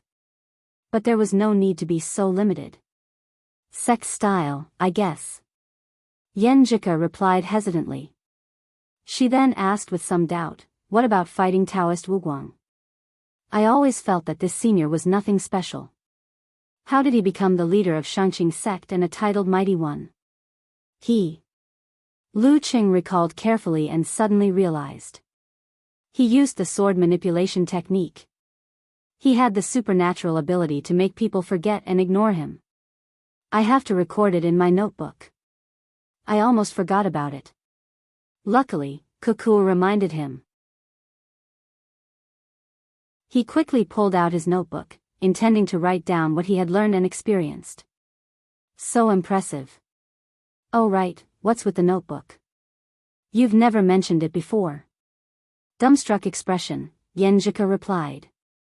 Lu Cheng scratched his head and smiled foolishly.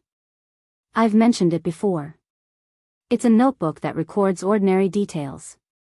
For example, things between us, the chat records I often send, and he even kept and collected these, much more detailed than me.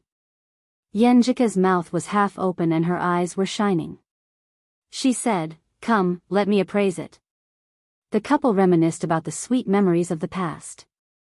Their conversation wandered until the girl left for the summit. After chatting with Kai Zhongming and the others for a while, Lu Qing put away his phone and looked out of the window. The mountains were clear and misty, surrounded by clouds. What a beautiful day. He couldn't help but sigh. The next step was to wait for Ku to return to China for the winter holidays.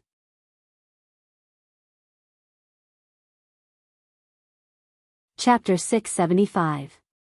After a short rest and stabilizing of their injuries, the Longhu Club members left the hotel and the coaster and began their journey back south. By the time they reached Huaqing, it was already late at night. It wouldn't be an exaggeration to say that it was the middle of the night. "I'll sleep in the club's room tonight."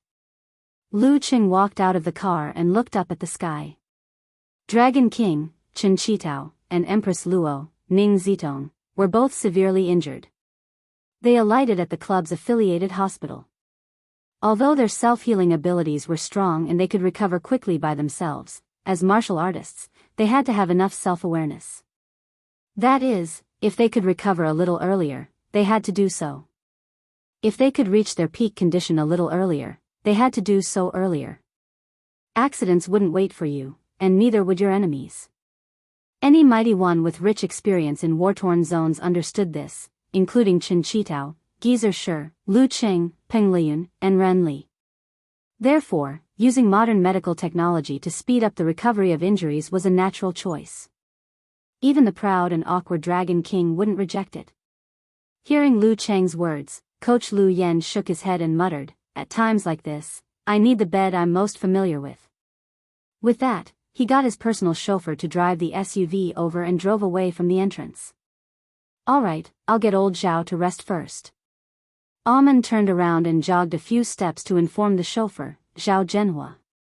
"Let him give you a ride," Lu Qing instructed with a smile.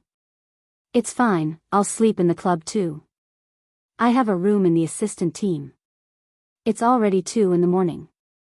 Instead of going back and forth, I might as well get more sleep." Amen was in a good mood. Lu Qing didn't nag her.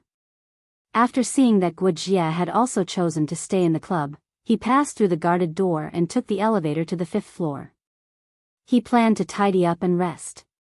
Yenjika had just finished her dinner and was listening to the upcoming meeting.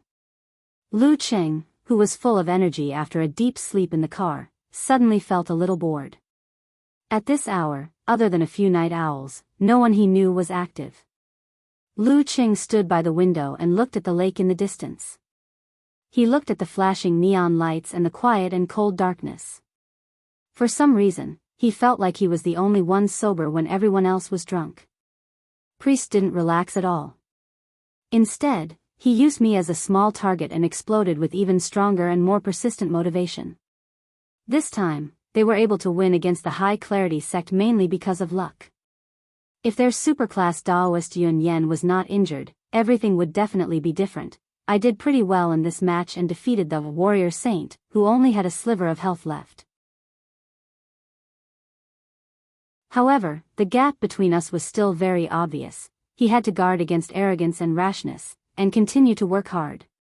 Lu Qing was suddenly in high spirits. He picked up his phone and sent a message to his little fairy. "I slept too much. I'm going to train. I have a big goal.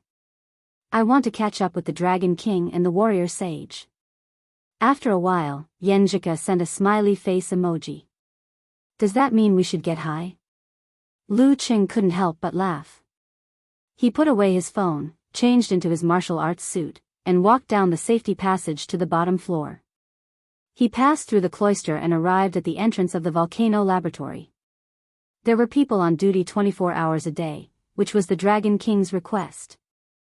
After keying in the password and going through the scan, Lu Qing entered this place that had a sci-fi feel to it. He instructed the staff to activate volcano mode.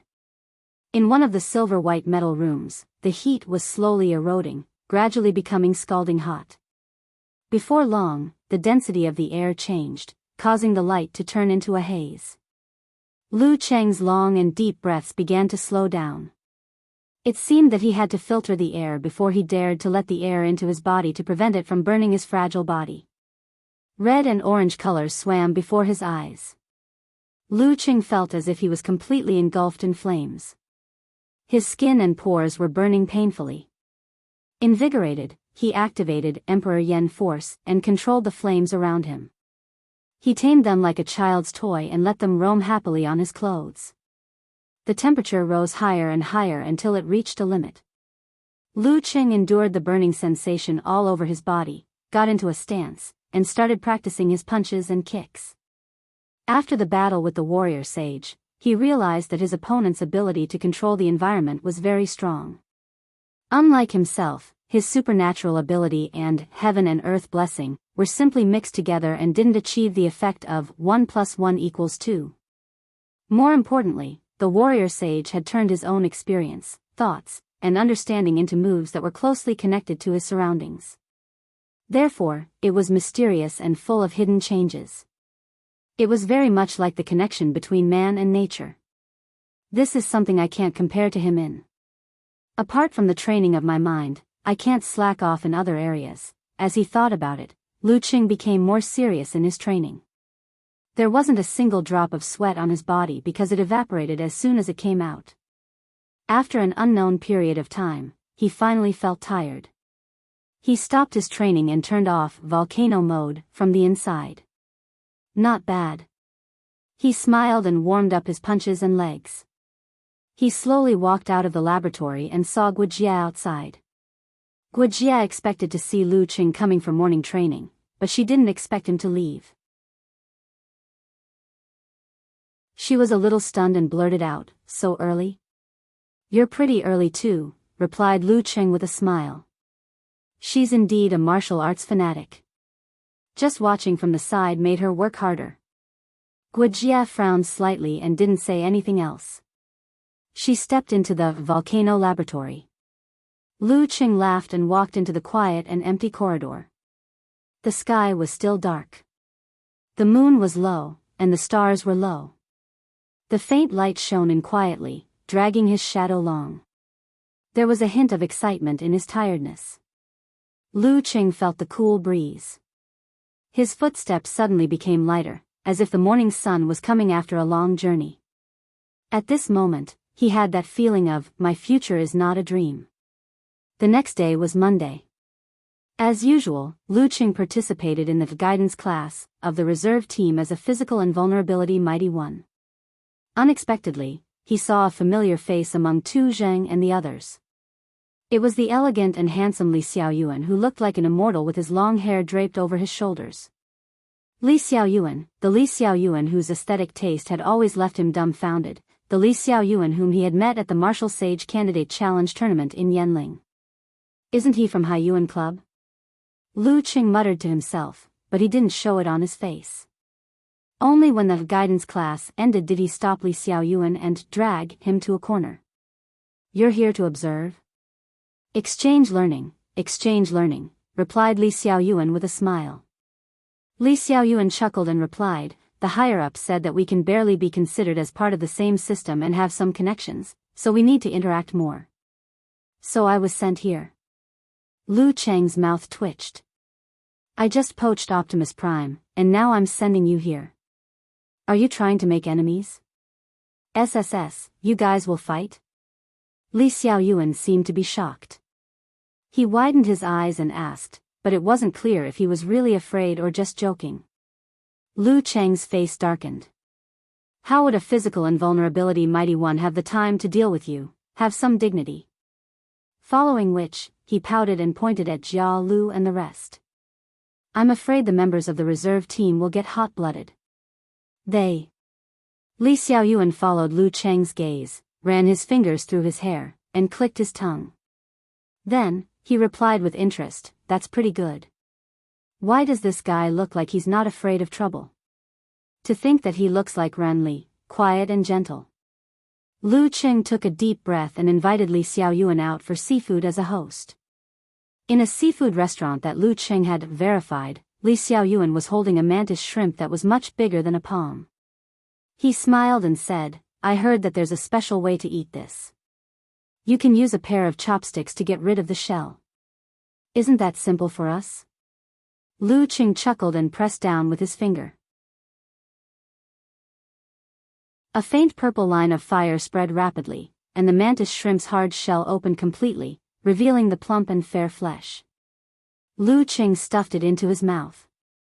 The light taste of salt mixed with the freshness and sweetness of the shrimp echoed perfectly in his mouth, making him sigh in satisfaction. This move. Li Xiaoyuan glanced at it and suddenly thought of something. Back then, in the Warrior Sage Challenge Tournament, there was a mighty one with physical invulnerability in the first challenge tournament. I heard that they wanted you to be their guest this year. I don't think I'm available. Lu Qing shook his head and smiled. Actually, there are quite a few outstanding martial artists in the first challenge tournament. But that's it. Li Xiaoyuan shook his wrist and shook off the mantis shrimp's hard shell. He said as he ate, Yi Yaoting is still at 6th pin. She's the same age as me. Jiang Lan is also stuck here. It's impossible for her to reach physical invulnerability. I hope she can reach the inhuman stage soon. That guy who defeated you, Wang something, just reached 7th pin. Not bad. Speaking of this, he suddenly sighed with emotion. If I hadn't come to Guangnan to study, joined the martial arts club, and was not chosen by Hai Yuan, I'd probably be like them now. It was really good back then. We were carefree all day long. Other than practicing martial arts, we also often caused trouble. When we were eating at the food stall, we had a group fight with some gang members not far from here. We beat them until their bones were broken. You don't look like a gentleman at all. Lu Qing was reminded of his college life and couldn't help but shake his head and laugh. Li Xiaoyuan also laughed and said, I've always been a person who doesn't talk nonsense when I can fight. Is this the gangster version of banished immortal? Lu Qing secretly complained. Then why did you go to Hai Yuan? With your style, you should come to Longhu to practice the fire sect. Well, compared to a frontal attack, I prefer to attack from the side. Li Xiaoyuan answered frankly and self-deprecatingly. Lu Qing almost laughed out loud. He had a good chat with Li Xiaoyuan on similar topics. After all, they had known each other for a long time and were both from the martial arts circle in the university. After eating and drinking, Li Xiaoyuan glanced at Lu Qing and tapped the rim of the cup. He sighed as if he didn't mean it. I hope I can make the great leap and reach physical invulnerability before you get the title. As soon as he said this, Lu Qing suddenly had a feeling that the bright moonlight had illuminated 4 years and illuminated countless different paths. At that time, who would have thought that he would meet Li Xiaoyuan in Guangnan today? One of them was at physical invulnerability and the other was at inhuman.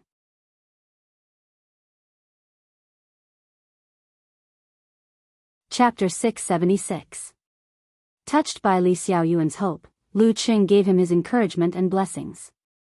The visit of a friend he wasn't familiar with but had known for a long time, as well as the miraculous fact that both of them were in the same circle, triggered his nostalgia for the past and the throbbing of his heart when he first stepped into the ring.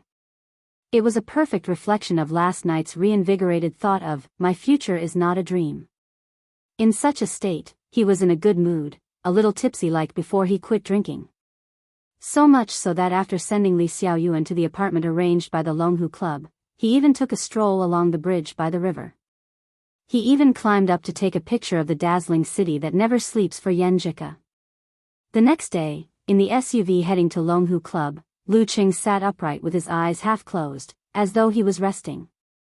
Aman flipped through her notebook, glanced at Lu Qing, and said softly, Mr. Lu, you have to go to the conference room on the 5th floor at 9:10 a.m.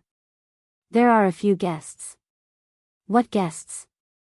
Lu Qing didn't open his eyes, and asked calmly. Aman had already prepared what to say. Smiling, she replied, guests from 2 game companies. Lu Qing expressed his doubts with a single syllable. Why are the game companies looking for me? I have shares in them, the kind that belongs to the board of directors. It's like this. Aman explained with a smile, your current endorsement contract and portrait rights are being handled by the foreign affairs team. They're going through the club's procedures. Recently, they've negotiated 2 game contracts. One of them is a console fighting game called The Great Martial Artist. They've spent a lot of money to obtain the authorization of most of the physical and vulnerability experts. This allows ordinary people to control different mighty ones to compete for top titles. So they need me to work with them on the data modeling and the design of moves. Liu Cheng had played similar games before. The once popular King of Fighters belonged to this category, so he was no stranger to the game. He already knew what was going on. Should be. Alman gave a positive answer and continued, the other one is called League of the Strong. It should be a real-time battle game for mobile phones. Liu Cheng nodded slowly and said, then tell them in advance not to waste too much of my time. This kind of thing couldn't be done by an assistant. Okay. Alman replied calmly. After morning training and breakfast, Liu Cheng changed into clean clothes and arrived at the conference room on the 5th floor on time. He saw the game company staff sitting on both sides of the table. Good morning, Mr. Liu, sorry for troubling you. One of the men wearing frameless glasses stood up and greeted him. Of course. Liu Cheng didn't put on airs. Smiled. What do you need me to do? Actually, we have already built a model based on your recent few physical and vulnerability level battles and recreated the effects. However, as you have participated in too few battles, we are afraid that we might overlook something. Therefore, we still have to trouble you to do a simple data collection. Don't worry, it won't involve anything too specific. The man wearing rimless glasses explained with a smile, the other thing is the 3D model of your appearance and the design of the special celebration action. No problem, said Liu Cheng after a short pause. After a while, all the problems were solved. His unique celebration action was also set to a long howl to the sky, spurting the starry sky. When the other team had also achieved their goal, they didn't dare to waste Liu Cheng's time. They all got up and left. Thank you so much, Mr. Liu. This is our internal test. Just treat it as a demo. If you're free, you can play a few rounds and give us your feedback. Especially the parts about yourself, so that we can adjust them in time. The man wearing half-rimmed glasses bowed and handed Liu Cheng a disc. On it was written, The Great Martial Artist. From their previous conversation, he could tell that Liu Cheng was a gamer. We'll send you the demo as soon as possible, said the producer of League of the Strong. Sure. Liu Cheng took the disc and watched them leave. When the door was closed, the conference room was empty again. He was silent for a few seconds. Then, with great interest, he walked to the projection screen and inserted the disc into the mainframe. I wonder what level they've chosen for me. Liu Cheng sat down cross-legged and watched the screen light up. The logo flashed. Soon, he entered the selection interface and saw more than 100 avatars of physical and vulnerability experts. Unsurprisingly, he chose himself first. This face looks a little stiff. Liu Cheng curled his lips. Then, he glanced at the screen and pressed the random button. After a series of flashes, the screen stopped at Dragon King. What a coincidence. Dragon King must be one of the strongest. Just nice to compare my situation. Liu Cheng was delighted and began the battle. Damn, so strong. Even with my control, I still lost to Dragon King. It doesn't show the characteristics of my combination of martial arts and cultivation. No, I have to get serious. After 7 or 8 rounds, he suddenly raised his arm and waved his fist in excitement. On the screen, the Dragon King slowly fell to the ground with a bloody nose and a swollen face. Liu Cheng himself was standing with a finger to his mouth. At this moment, the door of the conference room suddenly opened. Qin Chitao, dressed in dark green, walked in. His gaze was cast on the screen from a distance of about 10 meters. Liu Cheng was stunned. I didn't even notice someone approaching. As expected of Dragon King, Qin Chitao stared at the screen and then slowly looked at Liu Cheng. His expression didn't change, but his footsteps paused. Would you believe me if I said it was random? Lu Cheng's mouth twitched as he muttered to himself blankly. On the flight from Brudale to Huacheng, Yanjika put down her first-class seat and planned to sleep under the blanket. When I wake up, we'll be landing soon, she thought to herself. According to her original plan, she was supposed to return to Shushan and spend some time with her family before heading south.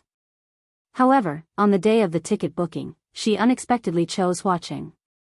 It must be because someone's willpower was too strong and produced a curse effect. Yes, that must be it, Yanjika muttered to herself. She began to empty her mind and fell into a deep sleep. After sleeping for an hour or two, she slowly woke up. She turned her wrist to look at her watch, then fell asleep and woke up again to check the time. After a few times, she adjusted her seat to a reclining position. She took out a book and flipped through it in boredom. The number of times she looked at her wrist became more and more frequent. After a while, she even picked up her backpack and took out some materials to pass the time. However, she couldn't fully immerse herself in it and couldn't come up with an answer for a long time. Phew. She exhaled and looked out of the window.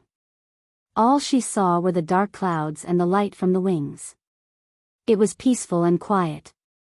In the speeding silver-gray MPV, Lu Cheng had a piece of tape on his mouth. He looked like he was about to fall apart. Dragon King is so serious and violent even during sparring. He can't really care about that matter, right? Lu Cheng wanted to cover his face and sigh. He glanced out of the window and suddenly remembered something. He struggled to sit up straight and said calmly, "Ask old Zhao to drive to the nearest import and export supermarket." His parents bought groceries there when they came to Huacheng. Ah. Amen was stunned at first. Then she said, "Mr. Lu, what do you need?" "I can buy it. You don't have to make the trip." "It's fine. I'm bored at home every day. I need to go out for a walk." Lu Cheng smiled and rejected his assistant's good intentions. After some traffic jams, the MPV arrived at its destination. Lu Cheng put on his black-rimmed spectacles and a woolen hat. He walked to the entrance of the supermarket leisurely. Amen was stunned. After entering the supermarket, he found a trolley. Just like when he was in Connecticut, he strolled through the fresh section and other places. When he saw good ingredients, he would pick a few boxes. At the same time, he was thinking about what dishes to make and what ingredients and seasonings he needed. After strolling around leisurely, he pushed the cart full of groceries to the cashier counter. There were many old men and women in front of him. They turned back to buy other items and gave up on some that they decided not to buy in the end. After waiting patiently for a while, Lu Cheng paid with his phone. Carrying 3 big bags of food, he walked out of the supermarket quickly. He didn't look much different from the pedestrians, except that he didn't seem to use much effort. Amen sat in the car and happened to see this scene. For a moment, she couldn't believe her eyes. It was her first time seeing Mr. Lu like this. She didn't expect him to have such a side to him.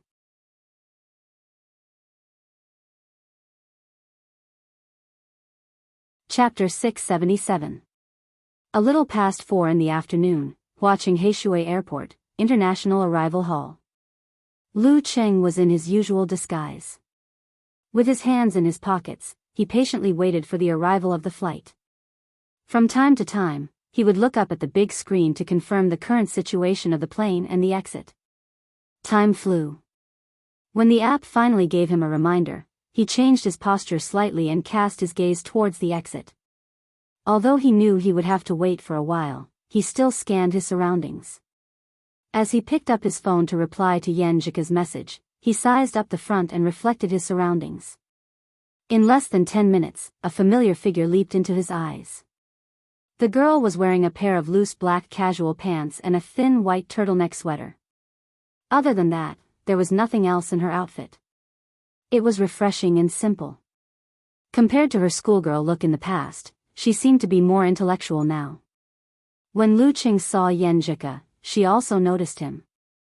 Their eyes met and seemed to be staring at each other. The corners of his mouth curled slightly. Lu Qing took a few steps forward. With one hand, he took his fairy's luggage and the 2 bags she was carrying. With the other hand, he held her soft, slender hand. The entire process was so smooth and natural that it was as though he had practiced it thousands of times. Yenjika's body was relatively relaxed as she allowed Lu Qing to pull her forward.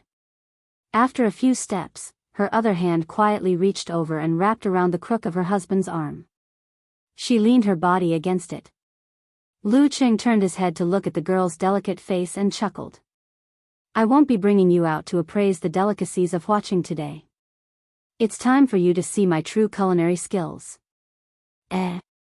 Yenjika was dumbfounded. My culinary skills have improved recently. I've learned quite a few new techniques. Lu Qing explained with a smile. Haven't you been practicing physical and vulnerability secret arts for the past few months? The girl had a "don't lie to me" look on her face. Lu Qing immediately laughed. It's a byproduct of practicing martial arts. My control over cold, low temperature, and flames has improved. The range of what I can achieve has also expanded. I can play with quite a few intricate tricks. As for cooking, isn't it all about using fire, low temperature, and quick freezing? Hee, I can make you a real omelette, ice cream, and other low-temperature dishes. Frying an egg on the palm was a saying in Shushan. In general, it meant, if you can do this, I'll fry an egg on the palm for you. It meant that it was impossible. Yenjika's mouth was half open as she listened to Lu Cheng's eloquent speech. She was lost for words, which made him want to pinch her cheeks. After a few seconds, the girl said in annoyance and amusement, I'm sorry. You look very proud. Of course, this is what I call a good man in the new era who is good in the hall and good in the kitchen. Lu Qing smiled complacently and asked half-jokingly, looking forward to it? I'm looking forward to it. Yenjika rolled her eyes, pursed her lips, and nodded vigorously. The couple walked out of the hall and came to the parking lot. Amen was already waiting for them. Yenjika greeted her politely. After that, Amen didn't sit in the back of the SUV. Instead, she sat in the passenger seat and looked down, ignoring the chauffeur, old Zhao. With a partition in front and back, Lu Qing pulled Yenjika to sit down and let her lean on him. They talked about what they had seen in Europe for the past few days. He didn't lose his composure, just like when they were in Aunt Du's car in Connecticut City. Of course, Lu Qing had been thinking about what to do when they arrived at the villa. Should I give Ku a cabinet later? My eyes must be deep, my movements must be controlled, and not too intense. While he was thinking, the SUV turned into the villa area by Xiepe Lake and stopped at the door. After watching Amen and old Zhao leave, Lu Qing unlocked the door and stepped into the house.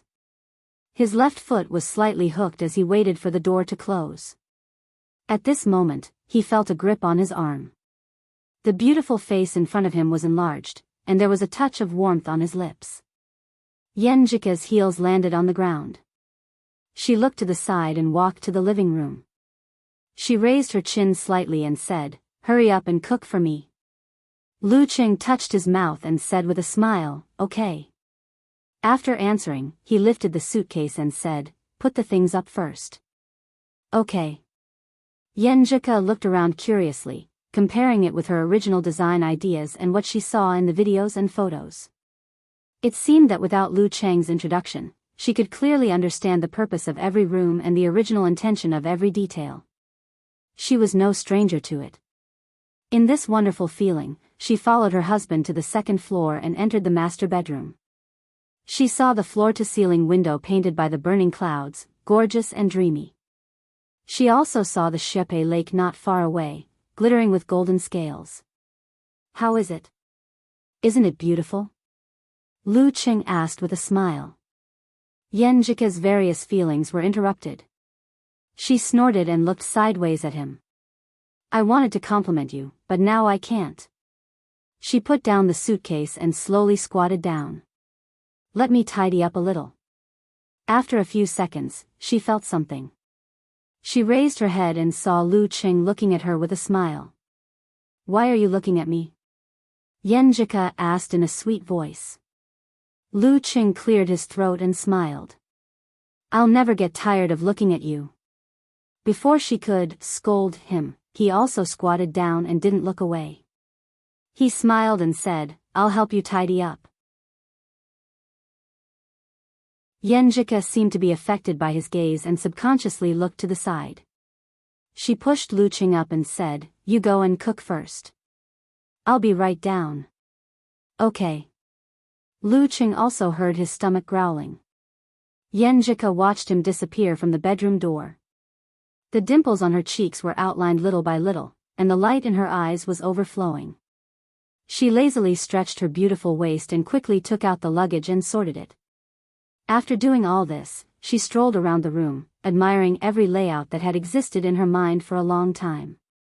After 2 rounds, she sat on the edge of the bed and lay on her back, letting her body be wrapped in the fluff and softness. She originally thought that she would feel a little unfamiliar and uncomfortable, and that she would need to spend a day or 2 to fully familiarize herself with the place. Who knew that this feeling was only a little, just like returning to the boudoir every winter or summer vacation. The smell of sunshine, the smell of oranges, so comfortable, I'm a little sleepy. I didn't sleep much on the plane. I'll take a short nap.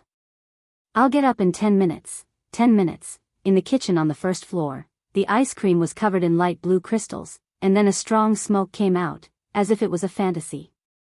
Lu Qing looked at the meat roasted by the purple flames and couldn't help but look outside. He muttered to himself, I've made a few dishes. Why hasn't cook come down yet? In confusion, he stopped preparing the next dish, cleaned up the mess, and returned to the second floor. When he arrived at the bedroom door, he saw the girl lying on the bed on her side. Her eyes were closed, her eyebrows were relaxed, and she was sleeping soundly. She fell asleep just like that. Lu Qing couldn't help but laugh and shake his head. Looking at such a sleeping beauty, he suddenly felt a little sleepy. He quickly turned his head and went downstairs. He put the cooked hot dishes into the steamer and adjusted the mode so that they were in a warm state. As for the ice cream, he finished it in 1 gulp to prevent the quality of the ice cream from deteriorating.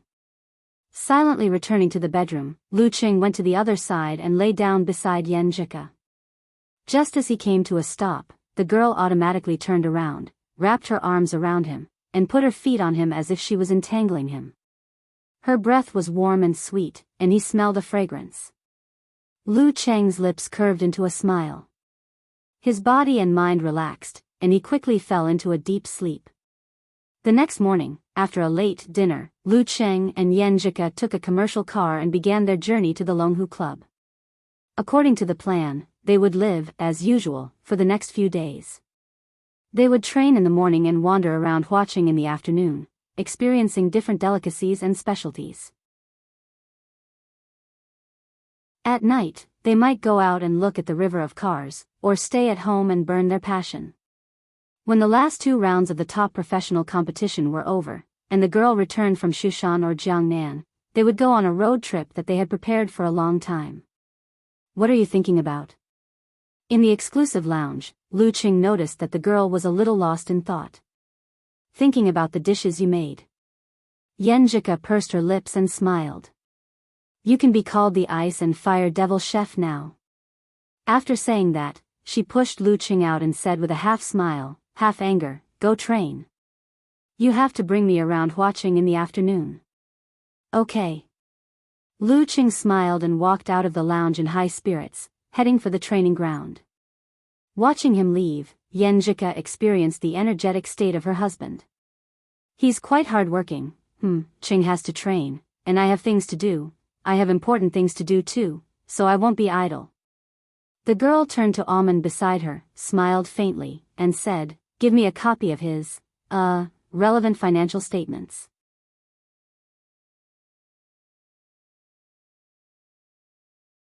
Chapter 678. At noon, Lu Qing left the volcano laboratory. Wiping his forehead and face with a white towel, he took the elevator back to his personal lounge. As a person who cared about his image, he wouldn't simply evaporate his sweat to avoid affecting the breathing of the living creatures nearby. Lu Qing opened the door and stepped in. The words he was about to say were swallowed back in his throat by the quiet atmosphere. In the office-like room, golden sunlight shone in through the floor-to-ceiling windows, dyeing everything in brilliant colors. Even Yenjika's black hair was shrouded in halos, giving her the feeling of an oil painting. The girl rested her chin on one hand and clicked on the mouse with the other. She was focused on the computer screen. Beside her was a stack of printed papers. Sometimes she frowned, sometimes she picked up a fountain pen and gently bit the end of it, sometimes she tapped on the keyboard, and sometimes she wrote something on the paper. She was completely focused on nothing else. Even when she sensed her husband coming in, she only glanced at him with her beautiful eyes that were as black as ink. Lu Qing couldn't help but laugh. He sat on the sofa and didn't say anything. He quietly watched his little fairy girl work, watching her unconsciously biting the pen. After a long time, Yenjika suddenly let out a cry of, "Ah," and looked up at Lu Qing. She asked in a daze, "What? What time is it?" "It's almost 1." Lu Qing turned on the phone screen and glanced at the time. Yenjika pursed her lips and turned her head to the side. She suddenly realized something and felt a little embarrassed.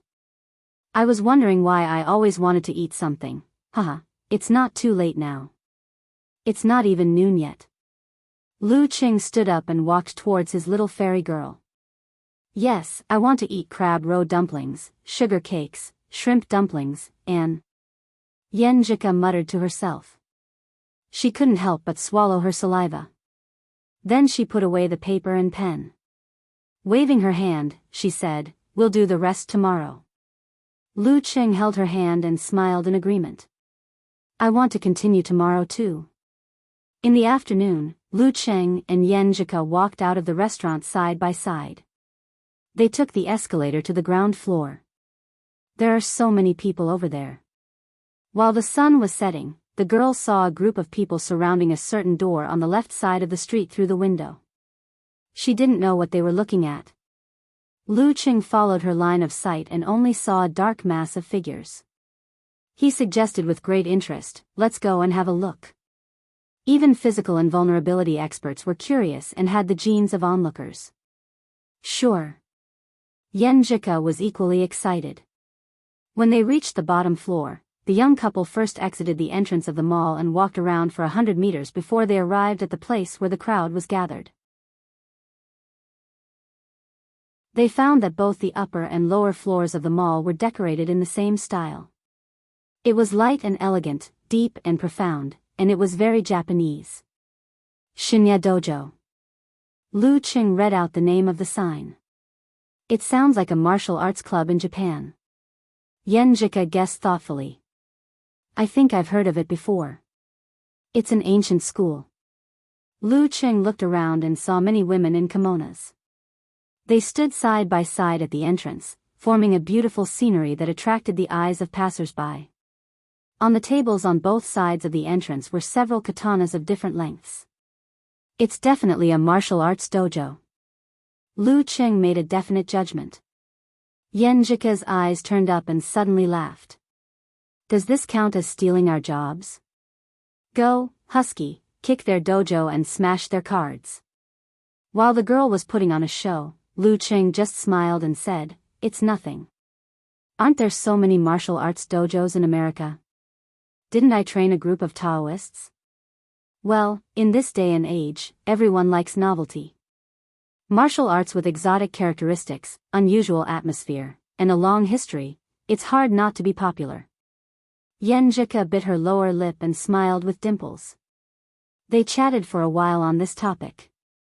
She pointed at the entrance and said, "Shall we go in and have a look?" "Forget it. If I go in like this, it'll be a challenge even if it's not a challenge.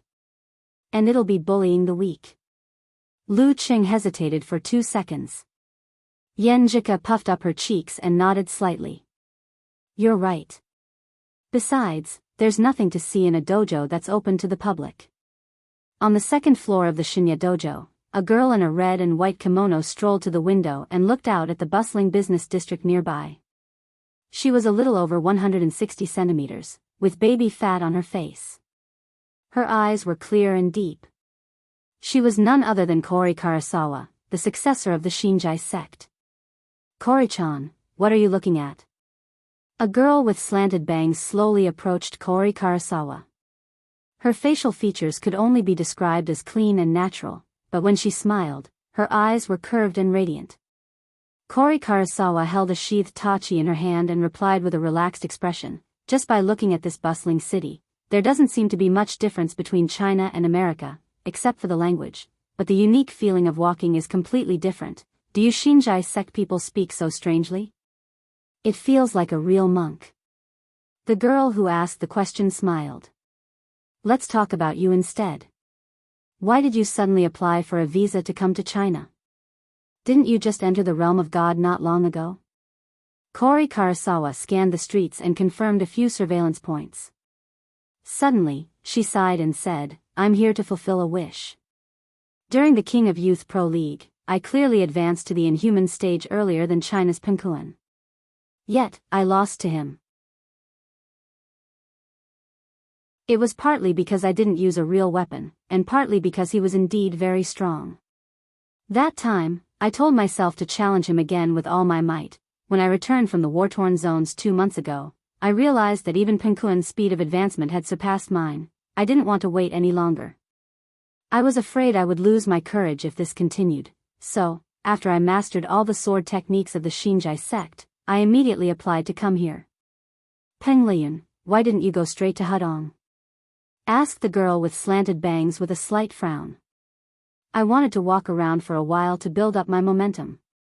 Looking down, Kori Karasawa was stunned when she saw a familiar figure. It was Lu Qing with his black-framed glasses and dark beanie. Lu Qing sensed the pull of her aura. Lifting his head, he looked towards the window on the second floor and met a pair of eyes that were as deep as an ancient well. Kori Karasawa naturally gathered her momentum. Her mind was on alert as her right hand reached for the hilt of her saber instinctively. She was like a divine weapon sealed in a case. She had endured and waited for a long time, polishing her edge from time to time and honing herself. She was about to shine brightly and cleave the heavens. At this moment, she felt as though Lu Qing had disappeared. Before her was boundless darkness and majestic stars. If she got too close, she would melt. If she got too far, she would freeze. It was so vast, so magnificent, yet so dangerous and so terrifying. Kori Karasawa felt as though if she were to strike with her saber, she would only be able to create a few ripples. It was just like how she used to train her swordsmanship under the stars.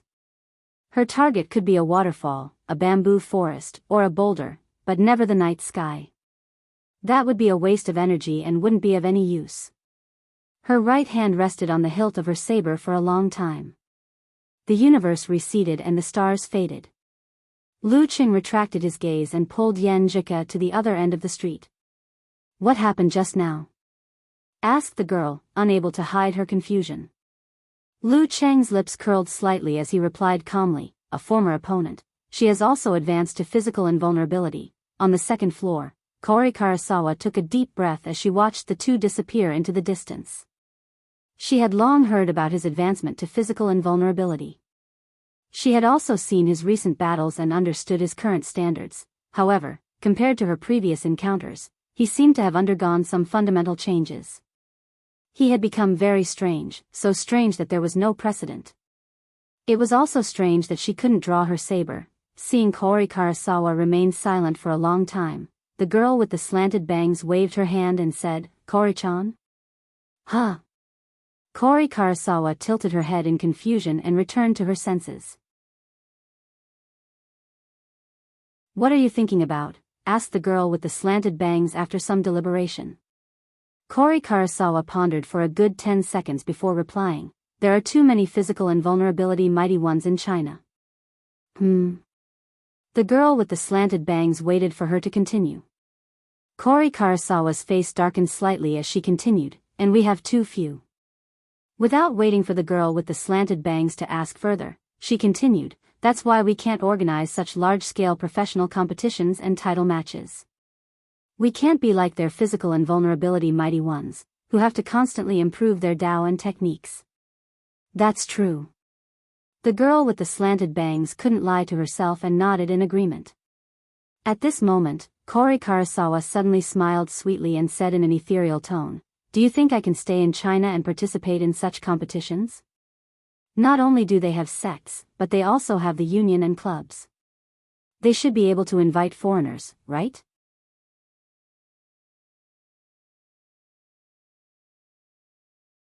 Chapter 679. Lu Qing naturally didn't know about Kori Karasawa's change of heart, nor was he interested in finding out. After spending a few days with Yenjika, he sent her on her way back to Shushan. After 2 more rounds of competition, this year's top-tier professional competition finally came to an end. Longhu Club lived up to expectations and won the title of world number 1. Lu Qing, on the other hand, felt a little uneasy as he had only played 3 main roles. He secretly made up his mind to play a more important role in the new competition after the Chinese New Year. For this, he gave up on the other challenge tournaments in January. He planned to relax, sharpen his blade, and accumulate experience. Apart from this goal, he also wanted to pick the key players in the new round of 5 title competitions. He wanted to strive for a breakthrough ranking and even fight for the right to challenge. This was a goal that Wisdom King, Ji Hai, couldn't achieve even after a year and a half of physical invulnerability. Only Warrior Sage, Qian Donglu, and a few others had achieved it. However, Lu Qing explained it to Yenjika in his own words. If a man doesn't have dreams, what's the difference between him and a salted fish? At the beginning of January, Yenjika returned to Huaqing again. Lu Qing brought her on a 6-day road trip around Guangnan. The couple washed away the mental fatigue from the previous year and glowed with renewed vigor. After they agreed to spend the Chinese New Year together in Connecticut, Lu Qing sent off his little fairy again. He began to visit Dragon King, Empress Luo, and the rest to wish them a happy new year. He planned to return home early and spend more time with his parents. Before that, he flew to the northern city of Huiyuan and took advantage of his free time to visit his best friend. This was the hometown of talker, Kai Zongming. It wasn't a big place, but it wasn't small either. He couldn't reach there directly by air and had to transfer to a high-speed rail. Little Ming, who always dressed simply, waited at the exit with a look of disdain. Looking at the disguised Lu Qing, he said in annoyance, "Can't King come a few days earlier or later?" Tisk, Lu Qing used his tone to express his disdain and deep meaning. He knew that Casanova's girlfriend, Fang Yuan, would be on vacation these few days. However, wasn't this pretty good? Lu Qing chuckled to himself and followed Kai Zongming to his black SUV.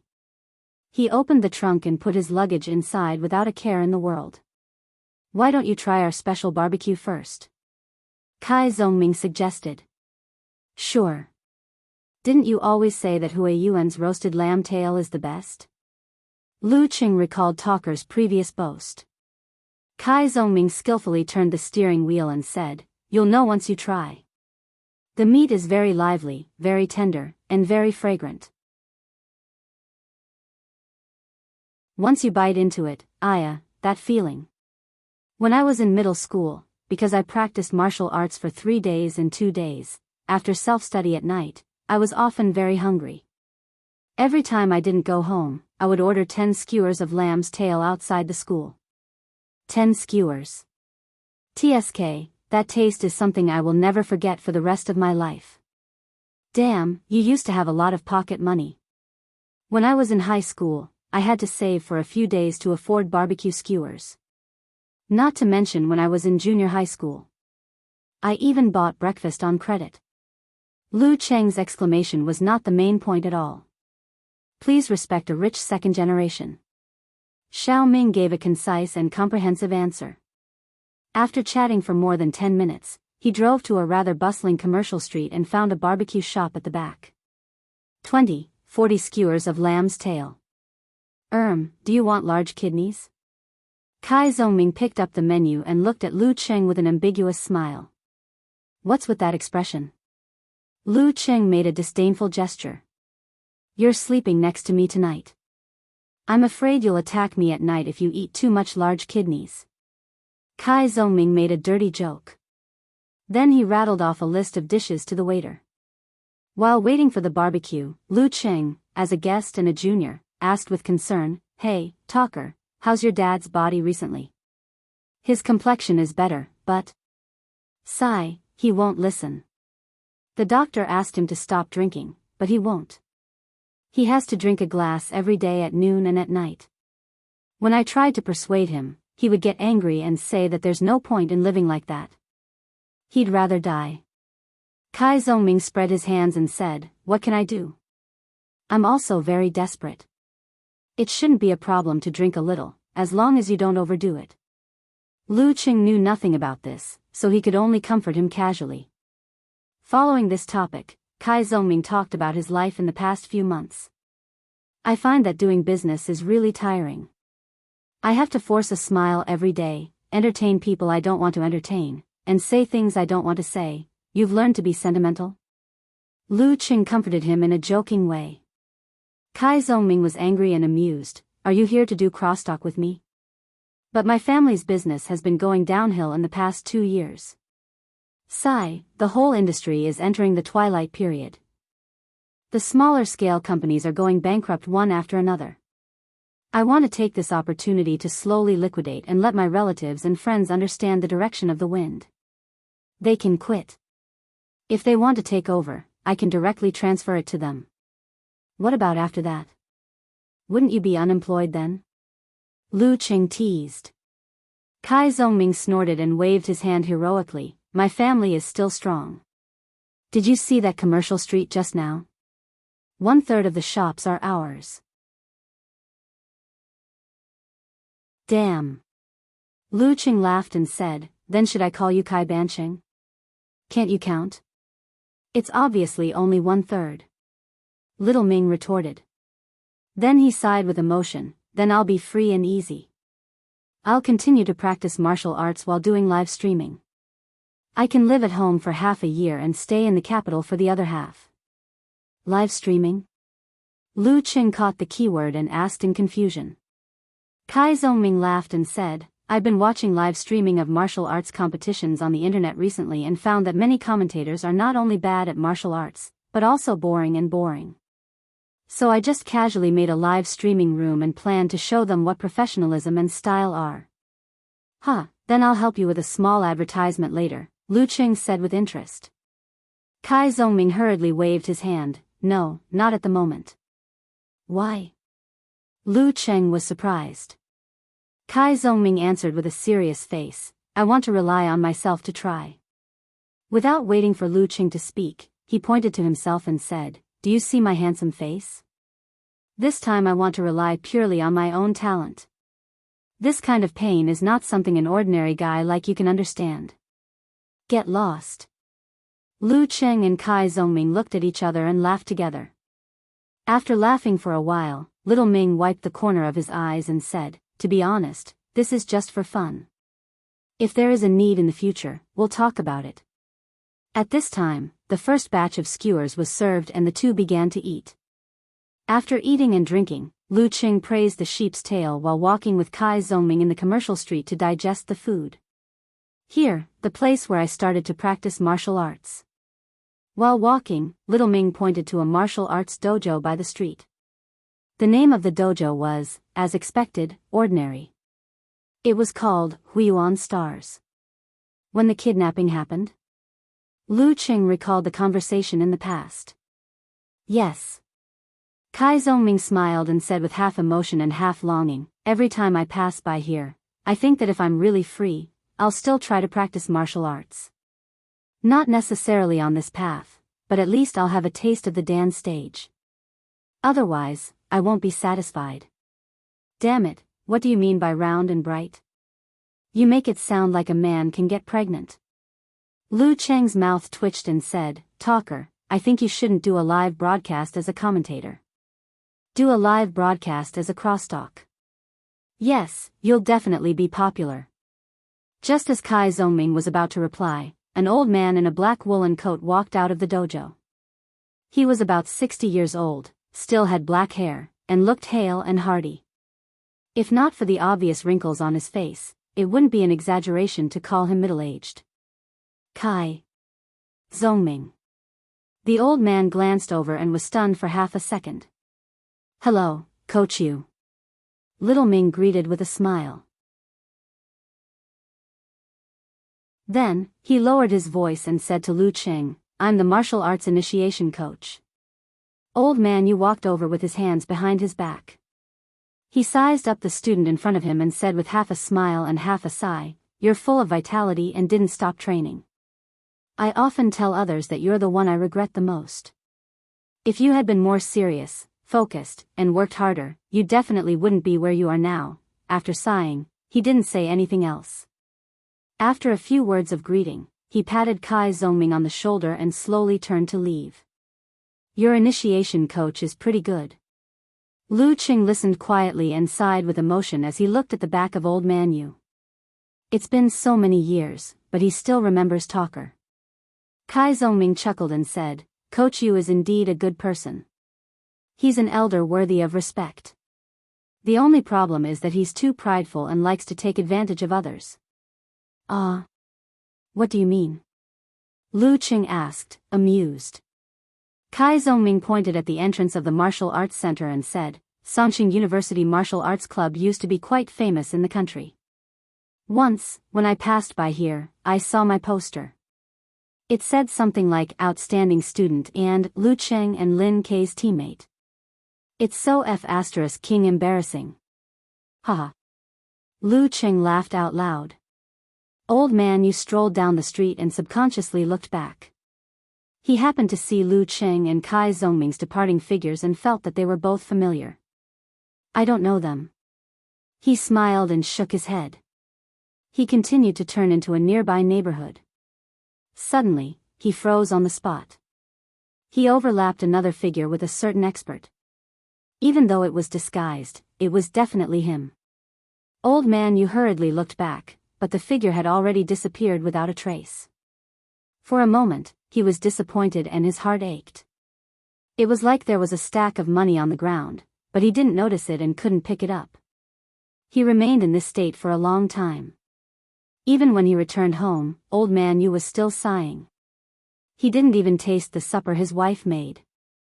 What's wrong? His wife asked, puzzled. I didn't. Old man Yu blamed himself. Sigh, what a waste. My heart aches. What a good opportunity. My heart aches.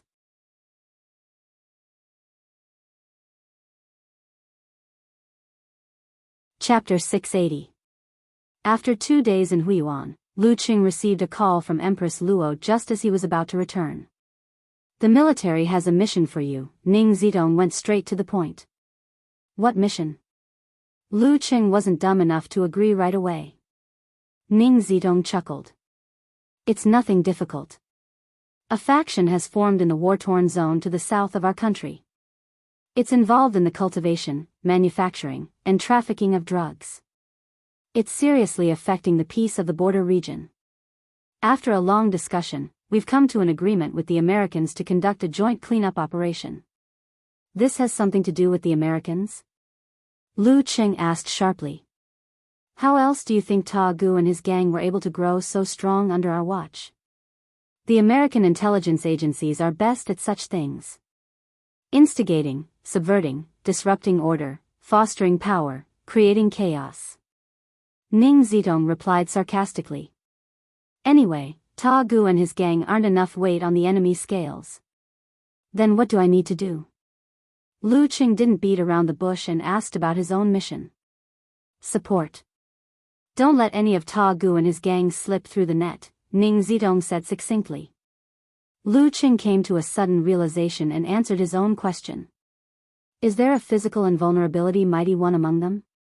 Based on the current intelligence, there isn't, Ning Zidong denied. Lu Qing was confused. Then why don't you send me instead of an inhuman or a mutant who's good at tracking? Everyone has their own specializations. Don't worry. We don't lack such talents. Ning Zidong chuckled. Aren't I redundant? Lu Qing couldn't figure it out. It doesn't make a difference whether I'm there or not, just to be safe, just to be safe. Ning Zidong emphasized twice before explaining with a smile, This is to give you more opportunities to complete missions and accumulate merits. You'll be able to gain the qualifications to study the restriction sect, clear Jade chapter as soon as possible. Otherwise, your master will be nagging you about it every other day. I see. Lu Qing finally understood the whole story. Thinking about the restriction sect, clear Jade chapter, he was filled with anticipation and desire for the mission. I can't fall behind the Taoist priest here. So, Mr. Ta Gu, I'm sorry. But you all deserve to die. Ning Zidong continued nagging. Do you understand now? In short, this is a simple mission. Your existence is mainly to guard against accidents, and you may not have the opportunity to act. Simple mission. Lu Qing gasped and said half-jokingly, maybe it's because I've read too many movies and novels. The more simple the mission is, the more difficult it will be. You said it yourself. Those are movies and novels. How can reality be so dramatic? Ning Zitong replied, amused. Besides, this kind of thing has nothing to do with whether the mission is simple or not. It all depends on the luck of the person involved. I think I have the potential. Lu Qing silently mocked himself. Alright, get back to watching as soon as possible. It'll take at most 2 or 3 days from the military base. It won't affect your vacation, Ning Zitong said and hung up the phone. Lu Qing held his phone and pondered for a while. Then he called his mother and told her that he had something urgent to attend to and would be back a few days later.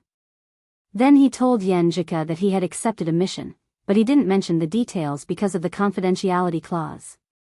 He only said that it was a very simple mission to earn merits for himself. After doing all this, he got Almond to help with the subsequent procedures for changing the contract. What's up? Kai Zhongming stopped his car outside the high-speed rail station and asked without hiding his curiosity. Yeah, Lu Qing nodded solemnly. He got out of the car and grabbed his luggage. Seeing his serious attitude, little Ming was a little scared and didn't know what to say. Just then, Lu Qing turned around and waved his arm. He revealed a bright smile and said, Goodbye, I'm going to save the world. Save the world. F***ck, you lied to my feelings. Kai Zhongming raised his middle finger and shouted, Get lost. Shuttling through the middle reaches of the Yalin River between the mountains, at the temporary Sino-American Joint Command Center. Dressed in a dark military uniform, Smith combed his hair back neatly.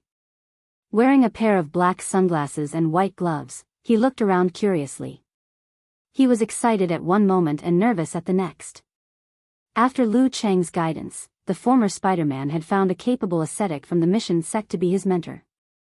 He used a method that was close to self-abuse to hone his body and sublimate his soul. After a long time, he finally evolved again and reached the threshold of danger grade. Because of this, the Department of Homeland Security placed him as a key grooming target. They exchanged him with the Foreign Intelligence Agency for 2 years and sent him to the war-torn zones for training. Your first time? Asked the burly black officer beside Smith with a smile. Yes. Smith nodded frankly. Previously, I was only here for surveillance or security missions in China. I've only been here for a week. The black officer extended his arm and patted him on the shoulder. He laughed heartily. Don't worry, joint missions like this have always been very safe. You'll be able to adapt easily. Really? Smith was pleasantly surprised as he asked in return. Without a doubt. The black officer pointed around and said, You can observe carefully and confirm the situation of everyone in the command center. Their standards and levels will determine the difficulty of this joint mission. I know that. Smith answered softly. Just a moment ago, his boss had explained to him one by one. In the Joint Command Center, half of them were commanders and staff officers. There was no lack of experts who had reached the danger grade. The other half were the upper echelons of the Special Operations Forces. Some were experienced in the mountains, some were skilled in combat, but only a few were at the danger grade. From the looks of it, the Joint Sweep mission is at the danger grade? With his current strength and enhanced spider web, as long as he wasn't reckless or impulsive, he could indeed guarantee his safety. As Smith's thoughts raced, the black officer led him to the door. You know? That's good. There's no need to waste time. Anyway, remember, this is a preparation that includes unexpected situations. The actual danger will be even lower. Have a good sleep later and maintain your mental strength for the operation. Phew, then I'm really relieved. Smith secretly heaved a sigh of relief. It's better to start simple as a newcomer. The higher-ups are still taking care of me. At this time, the door of the Joint Command Center was suddenly pushed open. A few Hua nationals swarmed in from outside. The figure of the leader suddenly jumped into Smith's eyes. The lines of his facial features were firm, his eyes were dark and deep, his hair was cut short, and his appearance was ordinary, but he had a steady and intimidating aura. This figure was so familiar that Smith was stunned on the spot. A few words suddenly appeared in his mind. Lu. Terrorgrade. Troublemaker. Terrorgrade. Again, oh. Smith stared blankly and silently muttered in Hua Nation, Motherf *****. P.S. It's a bit of a language block. You're tuning into the Romantic Tales YouTube channel. Don't forget to subscribe and join us on this journey to catch the most captivating stories.